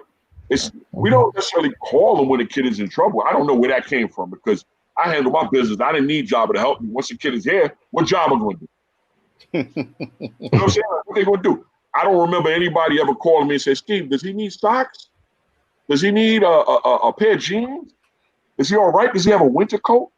I see a post from Jamaica. Never. Yeah, this statement from I saw you post the basketball Jamaica. Check out your players. Jamaican coaches check on your players when they leave. They still need you.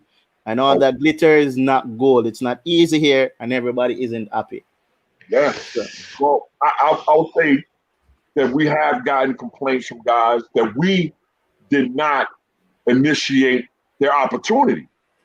So now, like Jabba said, they don't hear about nothing until things go wrong. And again, I never called Jabba about anything going wrong. But there are a lot of players that were recruited or helped to come to the States that I might have heard about them. Okay, all right, I'm happy for the young man, guy's opportunity. Then, because it's not easy here. And then when things start going wrong, Mentor and I start getting the calls. Hey, coach, I'm dealing with this. And I'm like, well, what about the guys that helped you come up? And then, well, I don't speak to them no more. They don't speak to me no more. Or I can't get them. Or they told me I got to get tough. I got to be tougher. You're telling a teenager to be tougher when they're struggling with something. There are times that kids need to be tough, but there are also times when they need to be embraced. And for me, it was tough for me because I didn't want to overstep my bounds. And also it's like, guys didn't want you touching their players. Don't deal with my players. So and these are, the guys that hope to come up with guys from Jamaica. You know what I'm saying? I don't, like I said before, man, Mentor and I, we helped a lot of guys, regardless if we helped them up or not. We offered whatever we can, whether it be advice, funds. I know Mentor has helped feed guys that were starving that he didn't even know was up here. Okay. They call him out the blue, and he's clothed them, fed them, done whatever. We both have. You know what I'm saying? Johnston. Yes. I have to cut because I hope you have AC and it can turn it up, because I'm going to put in the hot seat. Wait. Before don't put him in the hot seat yet. All right, cool. Yet. I want to know if he can answer this question from Simon Brown, which is also one of the coaches that keeps like a weekly camp. He does like daily workout and all of these things for free. He's saying how many unknown Jamaicans are playing basketball in American high schools right now. Is there a database for them? I'm not sure if you can answer that, but he asks, and I would like you to attempt if you could. So, I hear sometimes that guys get opportunities, and not everybody gets an opportunity. I mean, listen, one thing I've learned being a young man of Jamaican descent is that Jamaicans are resourceful. They'll make it happen. Just give them an inch. Just crack the door a little bit, and they'll push their way through. So there's sometimes I hear about a kid, and a lot of times when I'm here, a lot of my coaching friends will be like, yo, this kid from Jamaica. I get the call, like, or mentor will get the call. You know, this kid, he's playing over here, or he's here, he's from Jamaica. I have no idea. Sometimes I hear, yo, do you know such and such is here? I don't know how they got here. And somebody will find them and help them. I mean, listen, you know the story behind Kamani Frank? He said he was in a bank and the guy helped him come up. He was just in a bank. I think I read it on Facebook. He was in a bank. So you never know. And like I said, Jamaicans are resourceful, man. They see an opportunity to better themselves. They usually jump on that. So there is no database that I know of. They would always ask us to create one. We knew who we had. And it's a lot of work. When you talk about 4 or 5 kids up here at a time, that you have to make sure they're good. You got to keep in contact with their parents. On top of the fact, you know, I got my own family. You know, that's a lot of work, man. It's a lot of work. So putting them in good positions, and that's the thing that people don't understand. Sometimes it's not about the opportunity. You know, I make this mention of the school, Redemption Christian Academy. They give a lot of kids opportunities, but it's not a good situation. So kids usually leave there unhappy. They suffer. And I'm not about that. I want to put kids in a situation where they're going to be supported all the way around, athletically, academically, spiritually, morally. I like to keep kids in New York and New Jersey because, listen, they're from Jamaica. If they want a chicken patty or something like that, they want a meal, I want to be able to say, yo, let's go get a meal here. I want to be able to touch them because then I don't just bring a kid and send them to North Dakota and say, yo, man, figure it out. Give me a call when you're ready. Nah, I want to go to practice. I go to the school and talk to the administrators. I bring them to my house to meet my family. If they got family in the States, I go meet their family because it's a village. It's not about just getting them here and say, oh, my player is playing up there and blah, blah, blah. Nah, I need my dudes close because I want to be able to touch them. This is why they call you Uncle Steve. Oh, absolutely. Okay. All right, Uncle Steve, because we're going to use that term now. Uncle Steve, yeah. The question, I hope your AC is up and running and, you know, kind of hot seat now for you. The question is, why? Why separate from this legacy of Star Search that you guys have invested so many times to assist? You talk about tireless 1 week break, back up on it, working towards it. Why step away? Was that breakup that bad? You don't want to see the ex anymore, or you can still have a relationship? Why? Why after all this hard work you're stepping aside? I'm gonna tell you something. You see me, Mr. Nico, we talk about this often, and I'm gonna be honest with you. I'm gonna give you a vulnerable answer. We were kind of hurt. We had a meeting with Jabba, and we started feeling a certain tone. It was almost like basically they told us, you know, the camp will go on without y'all, right? And we know that, we understand that, but it started being this us y'all instead of us working together, and it started becoming like, well, what are you guys bringing?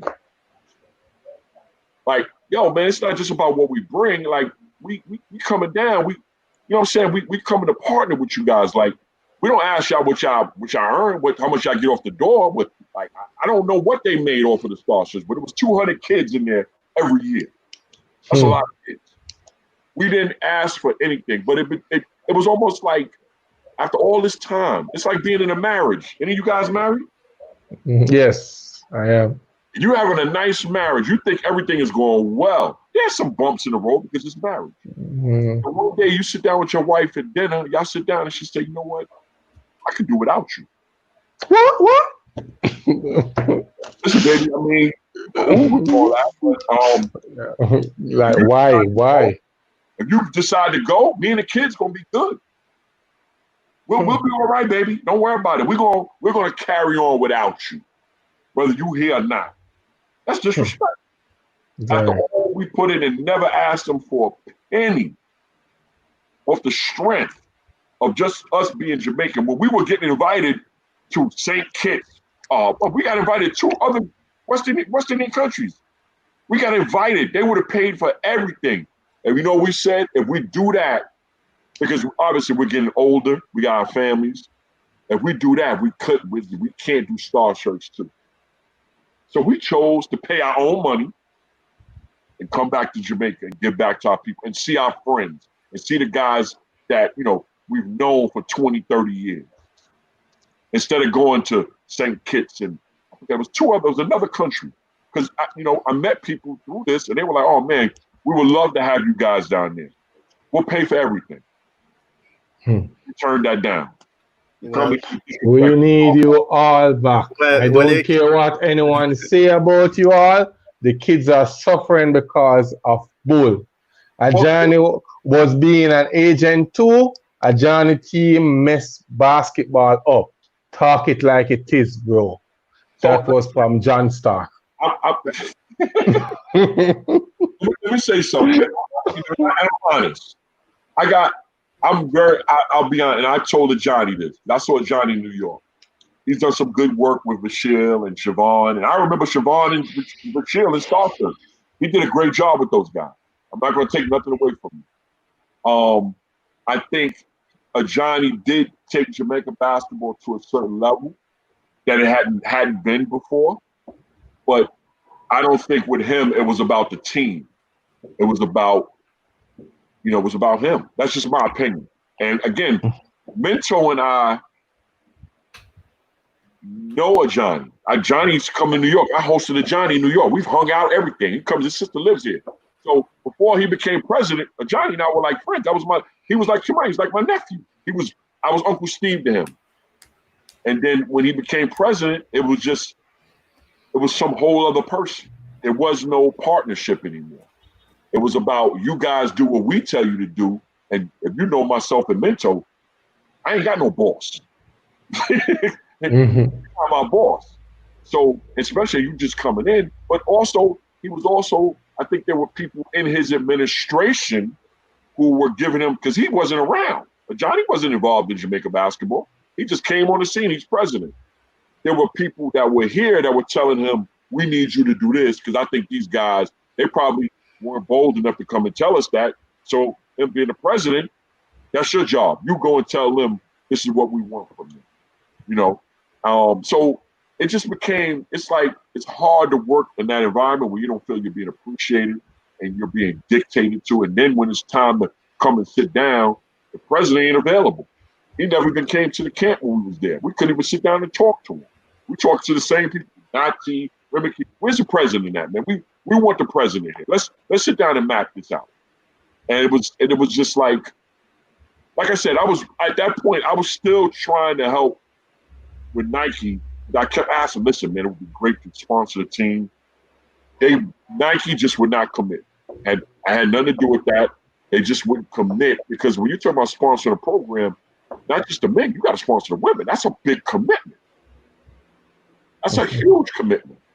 Now, I couldn't get that done, and I feel bad. I'm not going to stop working on it because I do still have friends in Nike. But one of the things that was disappointing after that, I'm not going to take no responsibility, that I heard Jamaica went to Canada with some fake Jordan jerseys. Like I heard there was like they with some fake Jordan emblems. I heard about that. That was embarrassing. And a Nike person asked me, say, yo, Steve, did you have anything to do with Jamaica with a fake Jordan brand? Or they had Jordan brand jersey? Yeah. A Nike person asked me about that. I had to step up. I knew nothing about that. Neither do I. I don't know anything about it. Willard, do you know anything about that? First time I'm hearing this, man. First time I'm hearing this. I went to Canada for some prelim tournament, and they had Jordan jerseys or fake Jordan warm-ups, and they also, I think they got a call like they had to remove the emblem off the jersey or something like that. Mike Rogers said he was on that team. Yo. Mike Rogers. I did it so. Let me ask you a question. When you go and you wear fake branding, what kind of legitimacy are you selling for yourself? Facts. We need to get things right. But with that being said, Uncle Steve, I think we are not the nail on its head, as Jamaica normally say, to say that we really want things to be done for the best interest of the kids and the young players. And and there's no doubt about it that you guys has been positive in regards to giving opportunity. Persons question it, as I hear Shanika Smith Willard post about when persons hear money, they're all over the place. But with that being said, is the relationship damage that bad that there is no future for JBD to come and assist in any program at all back in Jamaica? Because the kids really were look forward to the camp, as you mentioned, with the gears given, the balls, the equipment that you guys brought, the coaches that you guys brought down to assist with the camp. You did a whole so many things. So we Those can't were the even glory name. days. Yeah, so is the relationship that bad, or did after Johnny leave seat, have anyone ever contacted JBD and say, guys, we need you back on Star Search? Was there any reach? Yeah, Jabba did. Jabba has reached out to us. Almost every year they do reach out to us. You know what, fellas? I think, remember, I came down to Star Search in 2003. That was 17 years ago. I was still a young stud. I was about 33. I had a 4-year-old. Now I have 2 children. Minto is a grandfather now. You know, we're great grand. I think that now, I want to be clear. We haven't stopped helping kids now. We still are helping them get opportunities. We just haven't been in the camp. So I think what I'm seeing and what Minto, because I'll say, Minto and I talk about the positive spirit and how it deteriorated at least once a month. I mean, it was something that made our lives worthwhile every year. Right? And then seeing the kids be successful, coming from nothing and Star Searching, nobody even knowing the hell they are, and becoming, getting scholarships in high school and college. I mean, listen, you already know what it did for some people's individual lives. And also, during that week, there were young people that got better. There were young people that were safe.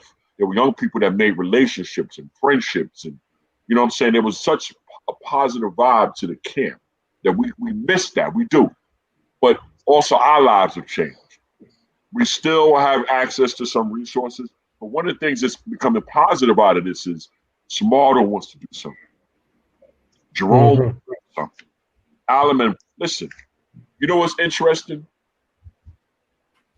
Again, I mentioned I'm not from Jamaica, so I have no connections to none of the schools. But a lot of these guys have came from these schools. It's kind of on them to get back to their schools. But the one thing they all say is, nobody was really showing them love when they was young. Now, there you go, you put it up there. But when we were starting the camp, Kimani friend, no hesitation, yo, Kimani, we're doing a camp. Send him, Kimani, sending us money. He's a professional. Andrew Kennedy, money. Lenton Ellis, money. Like, these are guys that came from Jamaica that didn't hesitate to contribute to what we were trying to do. I don't know if Jabba has that same cachet. I don't know if some of the high school coaches have that same cachet. I mean, Calabar is a legendary school. Andrew Kennedy works for the Washington Wizards now. I mean, Bashir, they got an incredible alumni. Johnny. I mean, Minto is helping out. He's helping out Stumbo and them at Camperdown. Camperdown. Minto ain't go to Camperdown. But he's giving his resources. He's helping out. He's helping kids. Now, back to your original question. We do talk about coming back.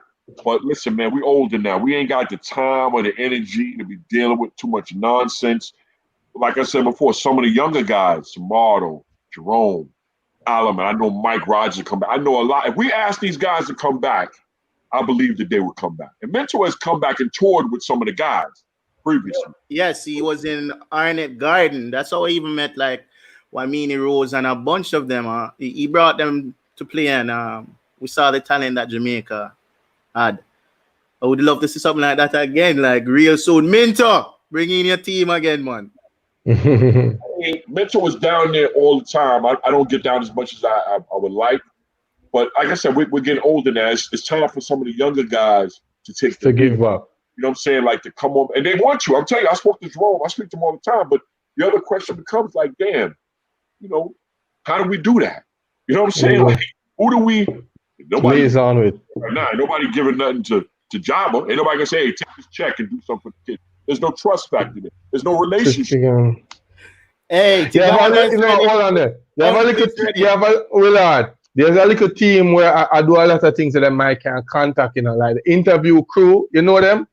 Yeah, the interview will push and we're trying to do our thing. So we might have to send you a proposal and talk to you off here.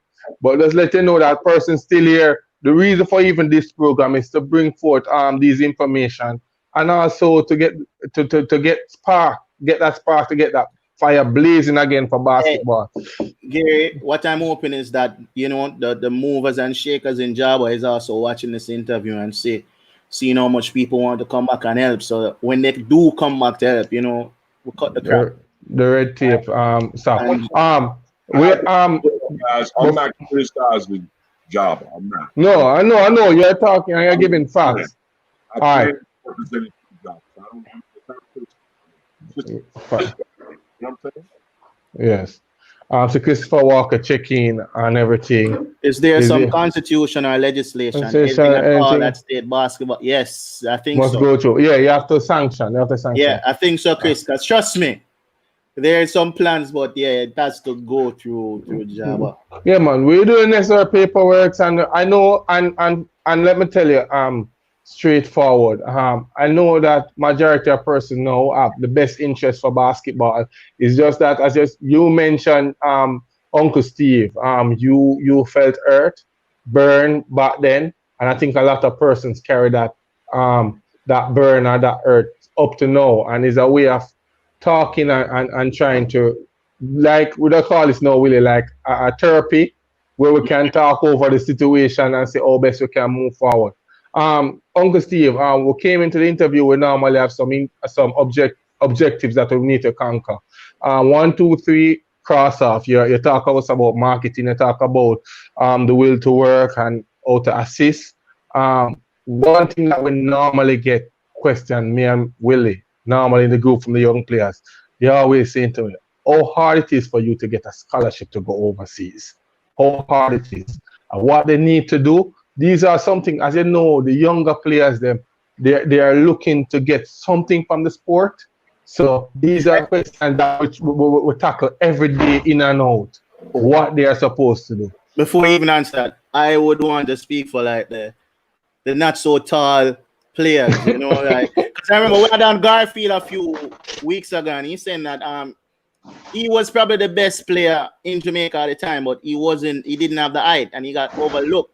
But no, like basketball is kind of position since you have your career and all of these things. How hard is it for a smaller player to get a scholarship? That's what for sure. I'm not going to even lie. You have to be extraordinary at a shorter height, because the game is also about length. Because it's not just really about your offense. They want guys that can play defense. When I'm 6'8", when I stretch my arms out, I can take up a lot of space on defense. I may be able to deflect the pass. I may be able to block a shot. I can get from point A to point B maybe a little bit quicker. You know what I'm saying? Like length, it's almost like measurable. Let me say something. This is my personal opinion, right? I'm gonna use, like, who can I use? Like a Kofi Cockburn and a Nick Richards, right? Because I know both of them. I know Nick lives not too far from me in Queens, right? So I've seen him since he's been here. Nick Richards' measurables are incredible. He's 6'11", 7 foot, long wingspan. He's got that lithe body, like that thin athletic body, and he's got great measurables. IQ is a little low. Now Kofi is 7 foot also. Kofi's got long arms, but not as long as Nick. He's more muscular looking, more powerfully built.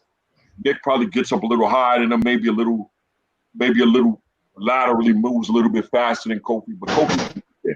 But my point is that their measurables are slightly different, but Nick looks more like today's type of player. Yeah, Kofi 10 years ago would be like Greg Oden, who was the number one pick.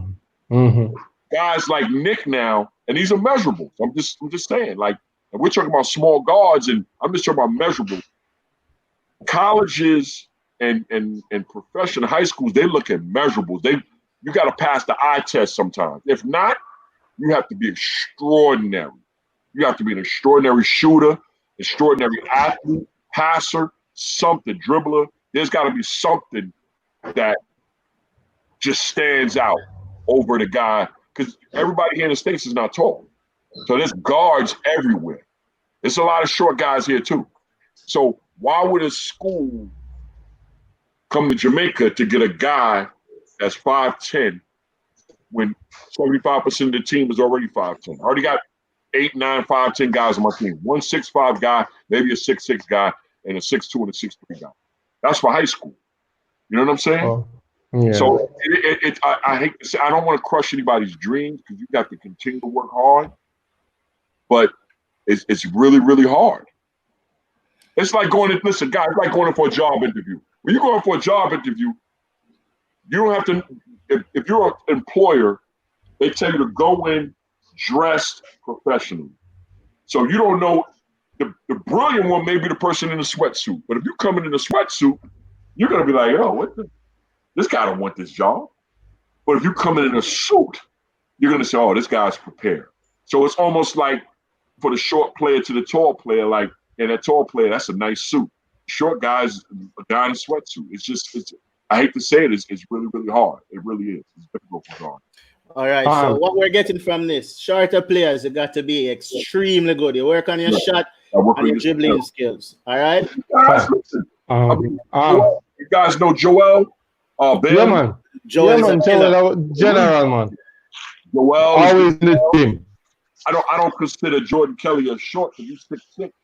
But Owain Hall can shoot the hell out that ball. Owain, maybe. You know, he got here. You know what I'm saying? Mm-hmm. My man from back in the days, I remember, listen, I'm going back on you a little bit. Bolin, Andrew Bolin. Mm-hmm. You know yeah, man, of course. Legend, that man. Owain a big up right away. These guys weren't big guys, man. But they made it happen. You know what I'm saying? With that being said, Uncle Steve, you mentioned about how hard the younger players have to work, and we know that the product is very important. Did you get an opportunity to see our national team play from you have exited the Star Search and see our product? What are we offering? What do you think about our national program is going? Under 17 team? Which one? Yeah. Under 17, because as you know, we started from the youth. Even if you got the opportunity to see the senior team, you can also comment on that also. I haven't. You know what? I saw the under 17 team a little bit last year. It was hard because, again, you know, Orlando Antigua's from Dominican Republic, and he was calling me, "Oh, DR is blowing Jamaica right now." You know, I was getting those type of calls, but it looked like we were overmatched. And sometimes I wonder, why are we going into these tournaments if we're not prepared? Like, you want to represent, but you want to represent well. Like, we can't just throw a team together. Jamaica doesn't have the resources to just throw a bunch of guys together and go into a tournament. There's got to be, first of all, the guys will come back. Let me tell you something. The guys love Jamaica. All of the players love Jamaica. Don't think it's about Jamaica. It's about, all right, now I've been playing professionally in Europe. I'm not the guy that played at St. George's or JC or whatever. I'm a professional now. I've been in college. You know, these colleges, do you know what they do for these guys? I mean, do you see the standard they're treated? I mean, you see a Division I school, the resources are incredible. These guys don't have to lift a finger. Everything is done for them. And then you become a professional, that's another level of care that you're being treated, because now you're a professional. Your body that's your livelihood. So now you're asking to come back to Jamaica. I don't know if there's I don't know. A lot of them are not happy they're worried about, all right, when I come back, is this going to be in place? Where am I staying?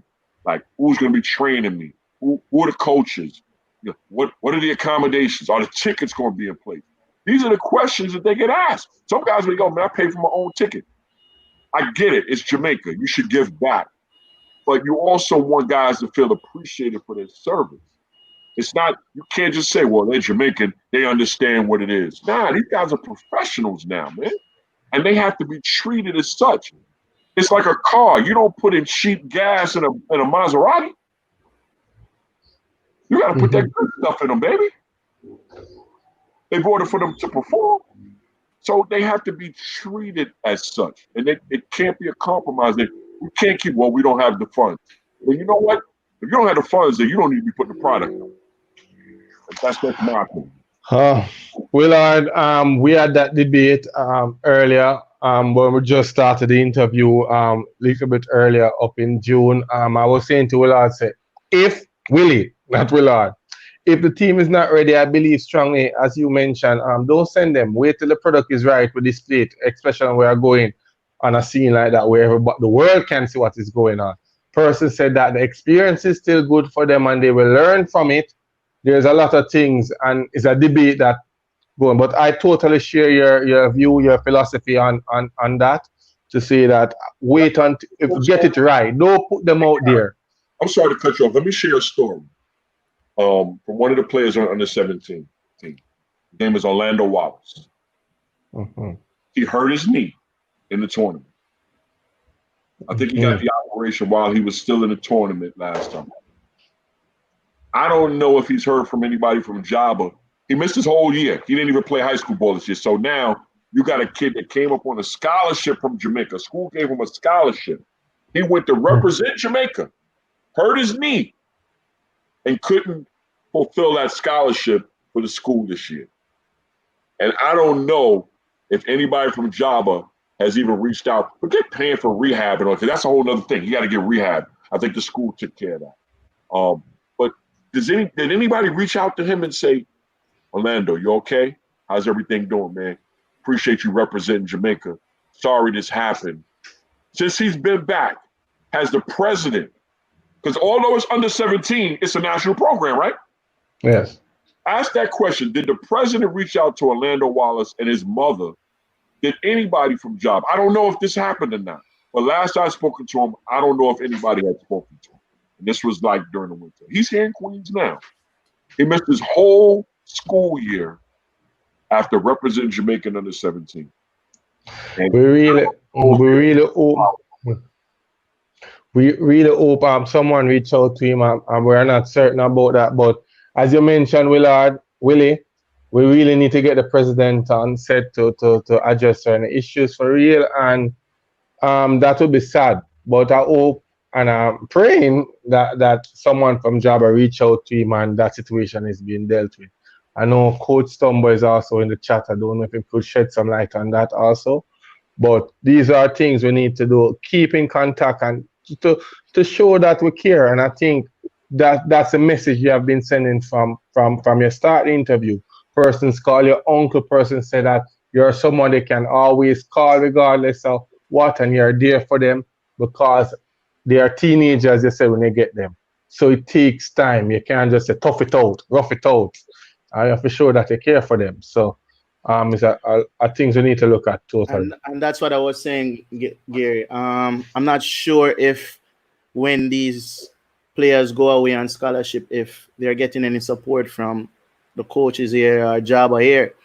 You get me? So when them got you all, what them have got you in a college, and because it's not a bed of rose, I figure, right? They won't want to give back because they're like, yo, nobody helped me when I got here. Nobody was there for me.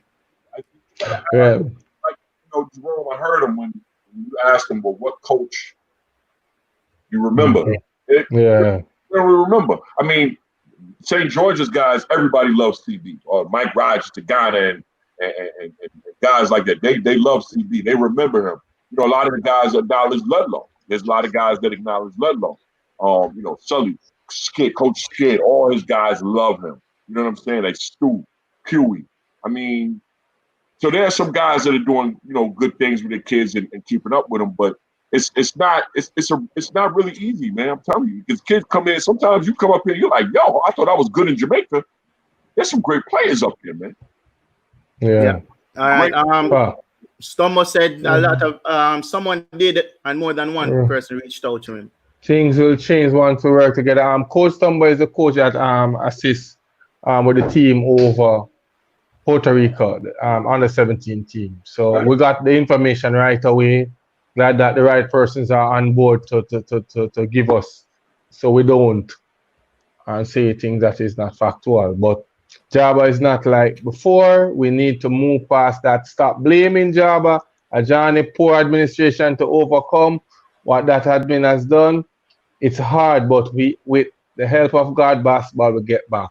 And that's exactly what we have been saying all through all interviews, and Uncle Steve is saying the same thing. We just need to fix. We have problems. We have issues with art. We can't hide that. But what we have to do is fix it. And he's shedding some light how these things can be dealt with. We need to ensure that when players are overseas, we keep in contact with them totally. We need to ensure that when persons come down here to assist, they don't feel like they are going against, but to be welcome and to move together, because Uncle Steve mentioned that it was because of that disunity, in the sense that it didn't feel like family was there, and to say we don't really need you and all these things after all the hard work that their JBD has been putting in, it really hurt, and I can understand putting myself in that situation. But we need to move past this, because like Daniel said, but they're giving back to Jamaica and not to Jabba. The decision must be made.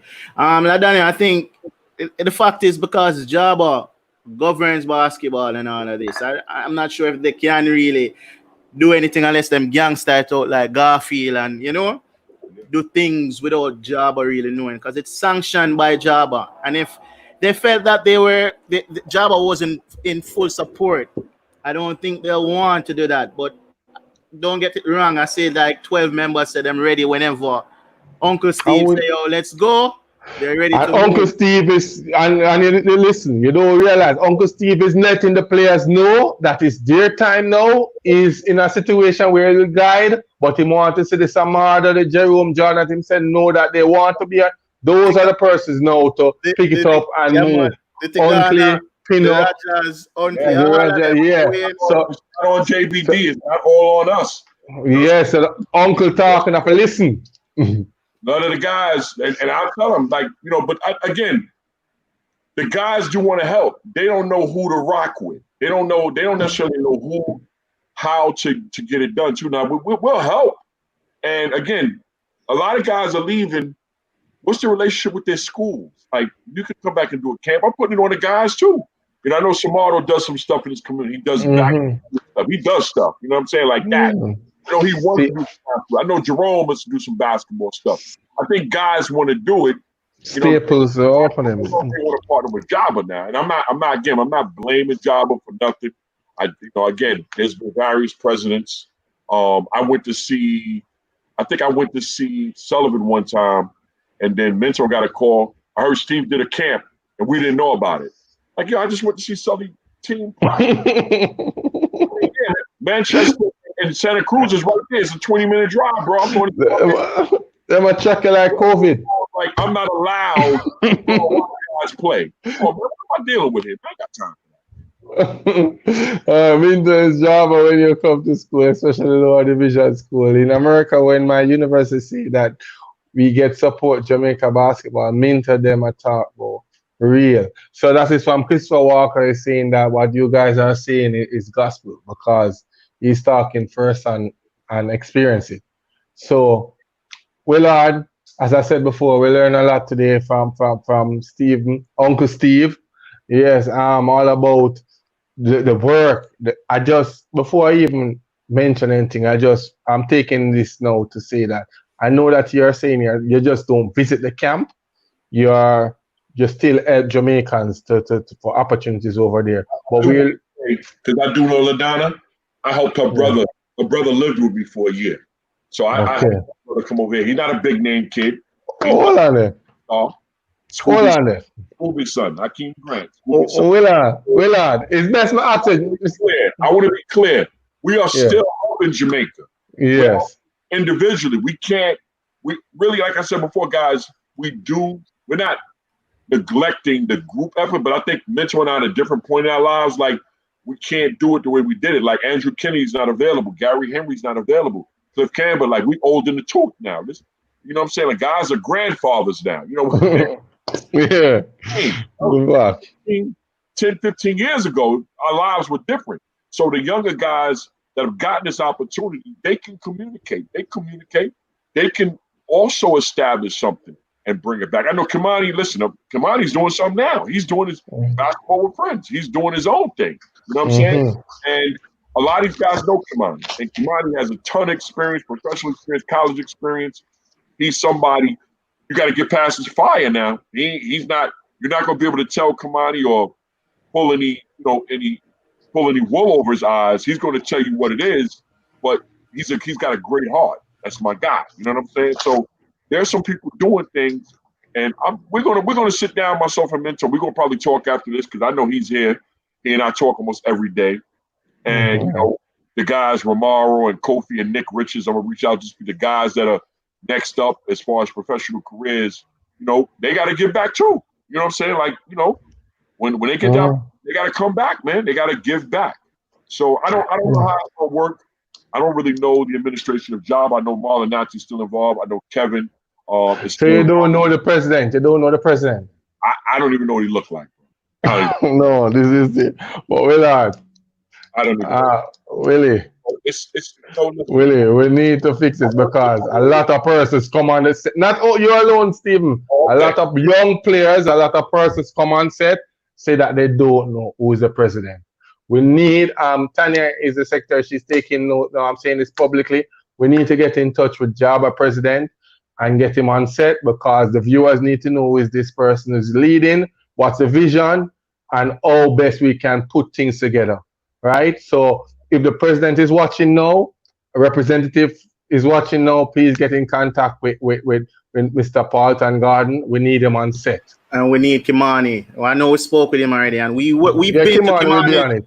We've been to Kimani's successful camp. We were there last year, and trust Kimani me, a family man, a family with us. He's gotten sponsorship. He's helping a lot of these young kids. He even went to a home, a children's home for girls or something like that. So I know Kimani is doing big things, man, and he's doing it real good too. So we definitely have Kimani on, and I know Kimani fire because I play ball with Kimani.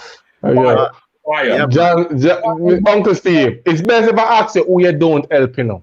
Because the fact that every time I ask someone, I know LaDania help, you just have been a good person. And I don't know if persons have negative to say regardless, but just by talking with you, you're very passionate and you help a lot of persons, give a lot of opportunities. Persons are viewing now that is grateful and they are just bigging you up straight up, as Jamaican normally say, big up yourself. So it's really a privilege to have you on the show, and we just wanted to continue to empower and mentor these younger persons who are overseas to come and give back to Jamaica and let us start it again. As I said, you might be a little bit too young now to do all the things, so you're encouraging them to come. So as I said before, we just need to unite. Ruan said it best. Coach Stumba also said it, that we need to unite as coaches and see how best we can get information. Because you said something I want to knock the coaches them, and these are, I've been saying this for some time. I didn't come out blatantly and say it because I have to watch. We as coaches down here, sometimes we can't have the ego take over. We need to listen to persons who have been there, who know a little bit overseas, and don't play deaf ears, as Jamaicans would normally to say we're not listening to nobody. Because once you share with us and we share with you and we unite, Jamaica move forward. But if there's a case like Star Search and persons not sending their players because they don't want the players to get an opportunity because you want to win a championship, come on, are you really thinking about the player himself, or are you just thinking about yourself? But these are things we need to fix. But we need to not say opportunity and be envy and say that it's not from me, so it's not important. But Gary, that's short term though, because when they help these players to go overseas, acquire scholarship, and these players become successful, I'm sure they'll want to give back. You understand? So that coach who probably didn't win that game, but sent away 4 of their talented players, those 4 talented players could give back to that program, you know. So it's the mindset, the mentality. Mindset. They don't think long term. And that is it. They don't think long term. was. Let me add a couple of things, guys. We can talk all night, man. I don't know much time. Yeah, you know, this when I started with this, I was honored to go to the national team. I want to go back, and then when Mitch and I started doing the camp, man, it was such a great. I mean, the spirit, everything behind it, man. That's why I think we were so successful because our heart was all in it. And I want to share, like, you know, I got 2 sons. I got an older son. I'm paying for his college. I'm paying for college. My son is a scholar. He got some academic money, but he's in a very good school and he wants to be a doctor. I'm paying for college. There's so many guys I helped. I wouldn't have mind getting some of that scholarship money. You know what I'm saying? But I sacrificed a lot of my time and energy to help guys that had way less than I have and families way less than I have. My only thing to them, and mentor, same thing, give back. So those guys they have a responsibility to help out. You know what I'm saying? So I think that guys they do want to help. I think a lot of times it's how do they help? I definitely think that there's a distrust and a disconnect between the Jabba and a lot of the guys that are overseas. They don't have the relationship. They don't have a relationship with nobody. They don't, like I said, they don't know who the president is. They don't know who the board members are, who are the coaches that coach them. A lot of times they only hear from Jabba when it's time for the national team. You know what I'm saying? So you don't have a relationship. So for me and Minto, if I say, yo, Ricardo, Jerome, let's get to Ghana, Huntley, let's get this together. They're going to listen. They're going to pick up the call and they're going to say, all right, what do you guys need me to do? Because we have a relationship with them. You know what I'm saying? It's as simple as that. This is just a heavy statement from Damon. He said that Minter used to take off the shoes off his feet and wear his slippers at the camp. Oh yeah. To say that he will give away even the pair of shoes. And Willard, I don't know. That just speaks volume right there. And let me tell you something. Whatever he took off was probably Jordan's. No caseless. Jordan. Jordan. Trust me. His feet always look 250 and better, always. So from what I'm getting from this is that I guess the players that went away, former players who got scholarship and went away, they need somebody that they can trust, right? So where they can go and help out. I'm not sure. Maybe I don't know. Maybe they can go through youth and mentor. But we've been talking about it, man. Like again, Mentor and I talk about this so much, man. Again, I say we're vulnerable because we're not afraid to show our emotions with this. This wasn't business for us. This wasn't business. It was our heart was in it. I brought my personal friends down. I had personal friends that came with me. And they came to the camp. You know what I'm saying? They helped out. No money. They paid their own way. You know what I'm saying? Then you hear about guys coming from different jobs are paying for coaches to come from here, there, and everywhere. It's like, damn. And it's not like we were begging for it. We didn't even ask for it. But when you hear the other thing about this is when we are helping kids, again, it's our heart. A lot of these coaches and scouts and all this that y'all bring it down, they're looking for Patrick Ewing. They're not looking for Mike Rod. They're not looking for Huntley Penner. They want the finished product. They don't really care about Jamaica. They just coming down to find a player and bring them up and do whatever with them. I'm telling you, their heart is not in it. So I see all these people getting invited down. We're bringing this coach. We're bringing this coach. We're bringing this scout. And this guy from here, there, and everywhere. They don't really have the love that we have. You know what I'm saying? So it's a different kind of relationship. It's a different kind. They're coming down to get an opportunity for a great player. Well, we're just trying to help a young person get in high school first, hopefully get to college, and then whatever happens after that happens. I can't predict. Mitchell and I could not predict Samardo Gill. I couldn't predict Kofi. I couldn't predict Samardo. I couldn't predict Nick Richards, Jerome Jordan.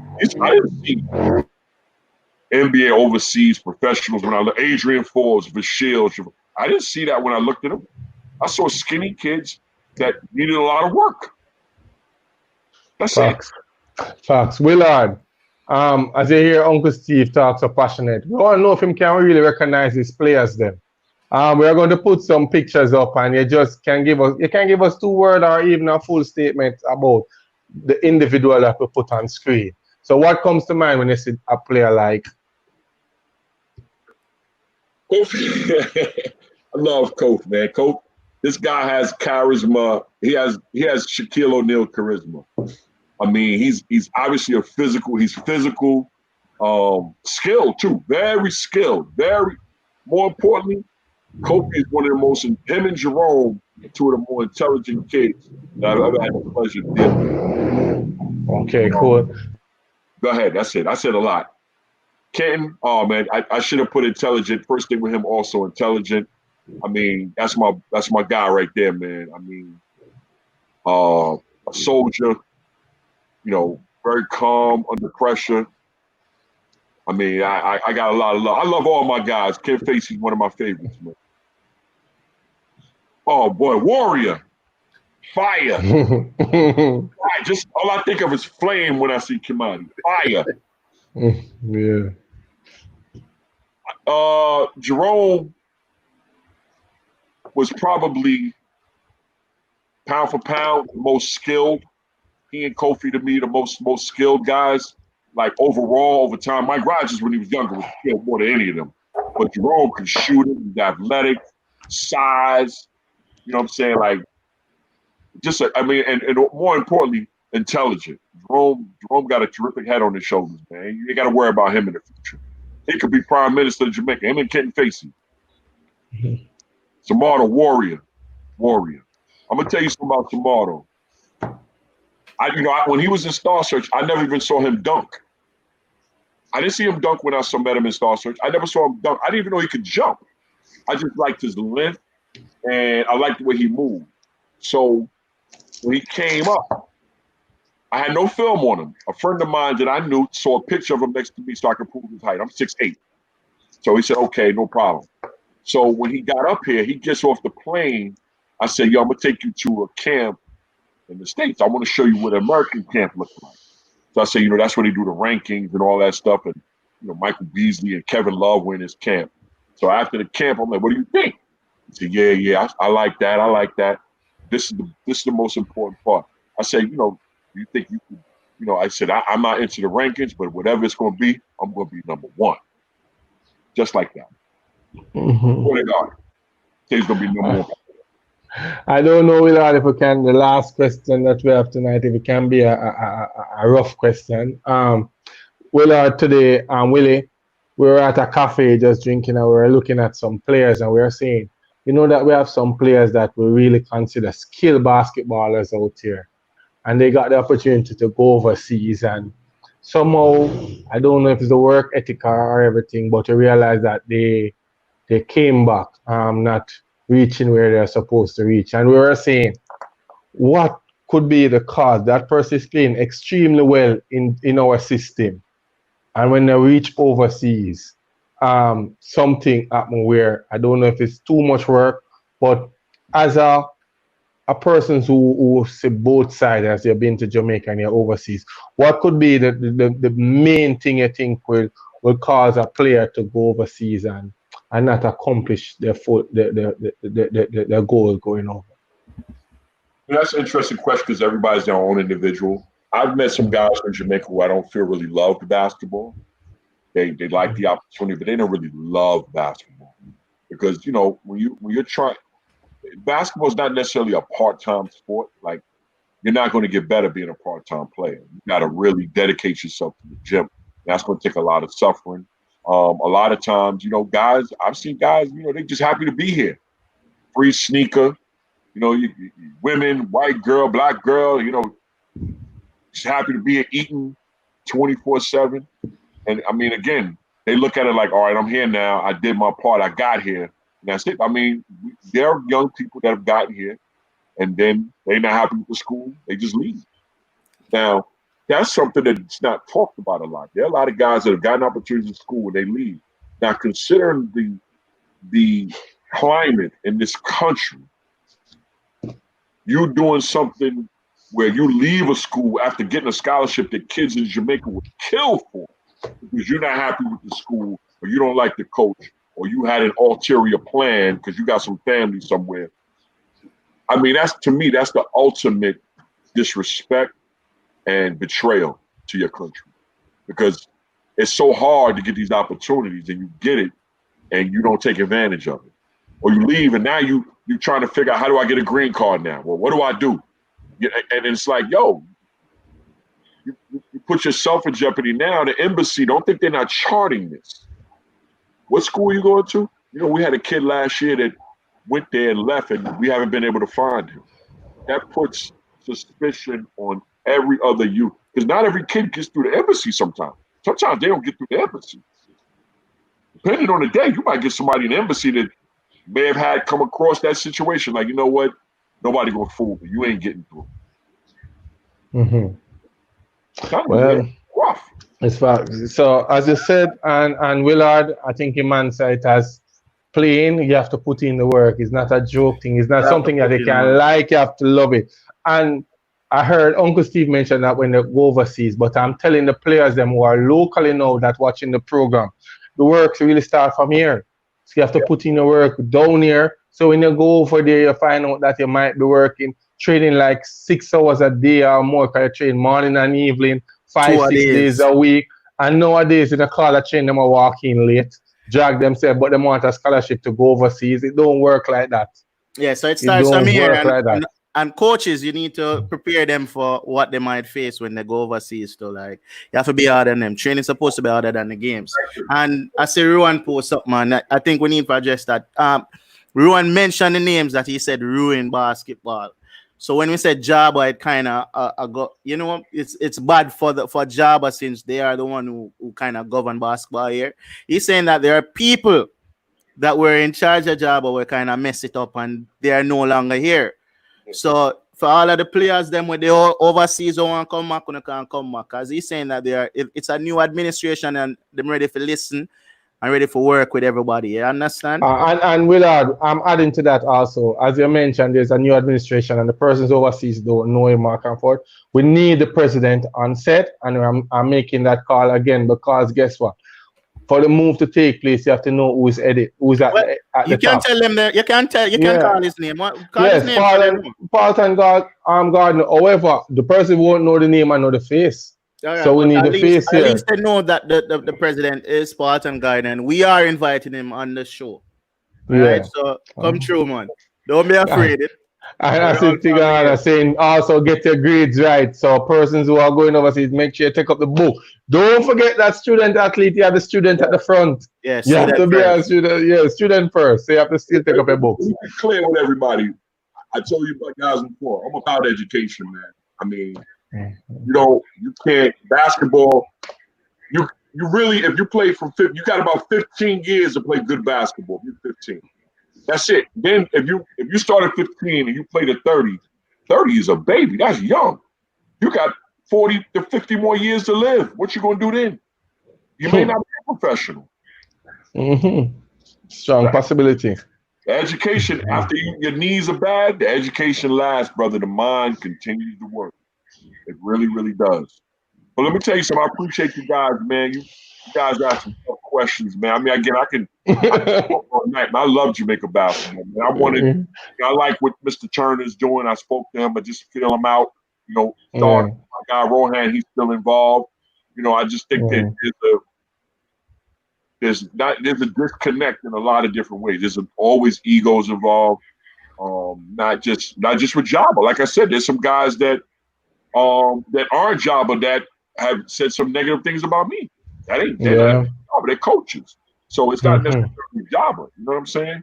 But I always come back to this, and I'll be honest with you, I'm not gonna say I'm hurt by it. I'm disappointed.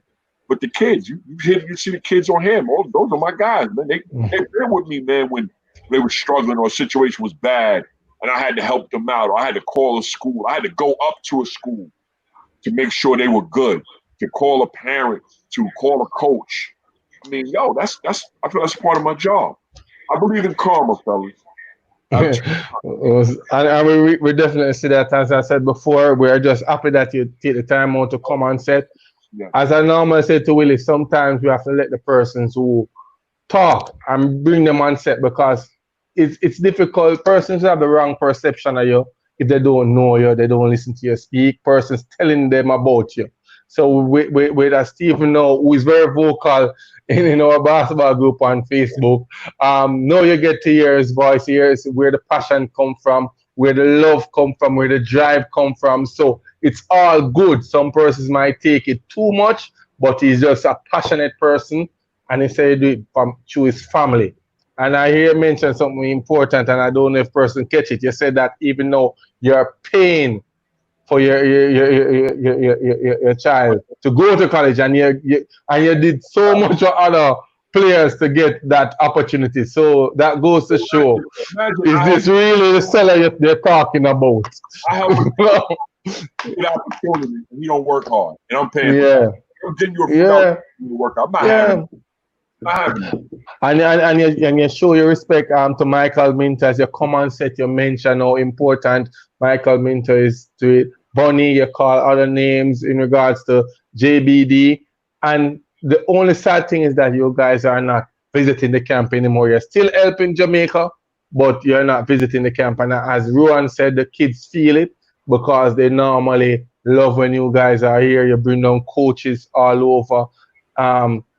Opportunities presented to these kids, and they get equipment to work with, and that is an issue down here also. We want to get the equipment back and forth. So that's the only sad part about it. We just love to invite you back. As I said, you're willing to talk it over. You're not extremely hurt, but to say that you won't have a discussion. You said Jabba reach out to you every year, same way after past President Ajani left. So we just hope that those relationships can mend and we can move together in unity. Willard, as I said before, it's a privilege to have Uncle Steve with us. Uncle Steve. We talk about it often, Gary. We talk about it often. And a lot of the guys have been reaching out. I spoke to Jerome this week. Samardo, he does his own thing, but he's like, y'all want to do stuff because he visits the camp. He's been back a few times. He's like, man, he's like, yo, we need help. You know what I'm saying? And I think guys want to do it, but it's like when, how. There's a lot of questions, and we would probably ask those same questions because now you got a lot of people involved. Again, Star Search for us was a 51-week preparation. Whoa. You understand? We took a week off from the camp, and then we started prepping. Okay, we had our conference calls. Okay, who's going to do what? Gary, Minto, Steve, what we going to do? You know, Andrew, what can we bring to the table for next year? And so it's not something that you can put together in like 6 weeks. Like it's not that simple, man. We put our heart and soul into it. So it's just, I'm not saying it can't be done because we do want to do it. It's just a matter of logistics now, like how are we going to do it and when can we do it? You know, like I said, we're at different points in our lives, man. My son is a basketball player. He's here, you know, we play. Again, the basketball culture here is different, man. They got tournaments every weekend. I don't know how often they playing in Jamaica. They got back. I'm gonna send you guys some video of 6 and 7-year-old kids training hard. They're serious on it. No, please do, because I know that there's an initiative where they're trying to do some mini basketball festival. But so as I said before, I will take an email after the set because we need to get those proposals out and you can look and vent it for us. But as you know, that's where we want basketball to go now. We need the kids to start bouncing the ball from age 6 up. They can't be bouncing the ball at age 13, 14. It's unacceptable. So Harry, the coaching has to get that. You gotta, I mean, just like in Europe, they don't have like the AAU like the States, but their coaches, they study coaching. Are the coaches studying coaching in Jamaica? Are they looking at YouTube? Are they looking at plays? Are they looking at drill to teach their players? I don't know. Now, Uncle Steve, it's look like but look like Uncle Steve I watch your program. That was a big debate when we had. I think it was 2 weeks ago. Yeah, are the coaches the one responsible for the effectiveness of the players? I can call some coaches that I know do that, and Uncle Steve also called some of those coaches already. So coaches, it's not a bashing, it's just knowing that. Say what you're saying. Let me ask you a question. Does a baby raise itself? No. A parent has to guide a baby. A parent have to teach a child how to move, what to do, what's hot, what's cold. It's the same thing with a basketball player. These guys A lot of the Jamaican talent is physical, but their basketball IQ is baby. They need a parent to guide them and teach them. Where's the lie, Willie? Yo, Mike Rogers said it best. Greatest mentor any kid could ever want or have. You understand, sir? Yeah, all right. Thanks for being on the show, Uncle Steve. You really learned a lot today, and you just a dedication, your work ethic in the sense it's a 51 weeks you take the plan start search, 1 week rest and get onto it. But we are saying success must just come like this. It's hard work. It's hard work. Players, coaches, admin. It's not that you have a seat now, you sit down and relax. You still have to work hard. Coaches, same thing. The players have to work hard. Let's come together and work hard. Honestly can say the combo of Steve and Minto has done enormous good for Jamaica basketball. Steve literally changed the trajectory of my life. Why, and Tigana? This is from Tigana. Big up yourself. Tigana said that he's ready. He's ready to give back. Rowan, I think Rowan started a group. I'm not sure who started a group, but they started a group with a lot of the past players and Oleds who is trying to fix basketball in Jamaica. So I hope you reach out to all the right people. I hope you try to add Stephen Johnston and Michael Minto too. You understand? I hope that you're in that group, and if not, Rowan, make it happen, because these guys have the knowledge and the know-how, and we really want to see basketball. And please remember, Willard, tell them to subscribe, share. It's there running, you know. Remember to subscribe. I would love it. Yes. Hey, you know you got to get Minto on soon. I'm going to convince him, man. I'm going to convince Minto to come on. I don't know if the world is ready for that.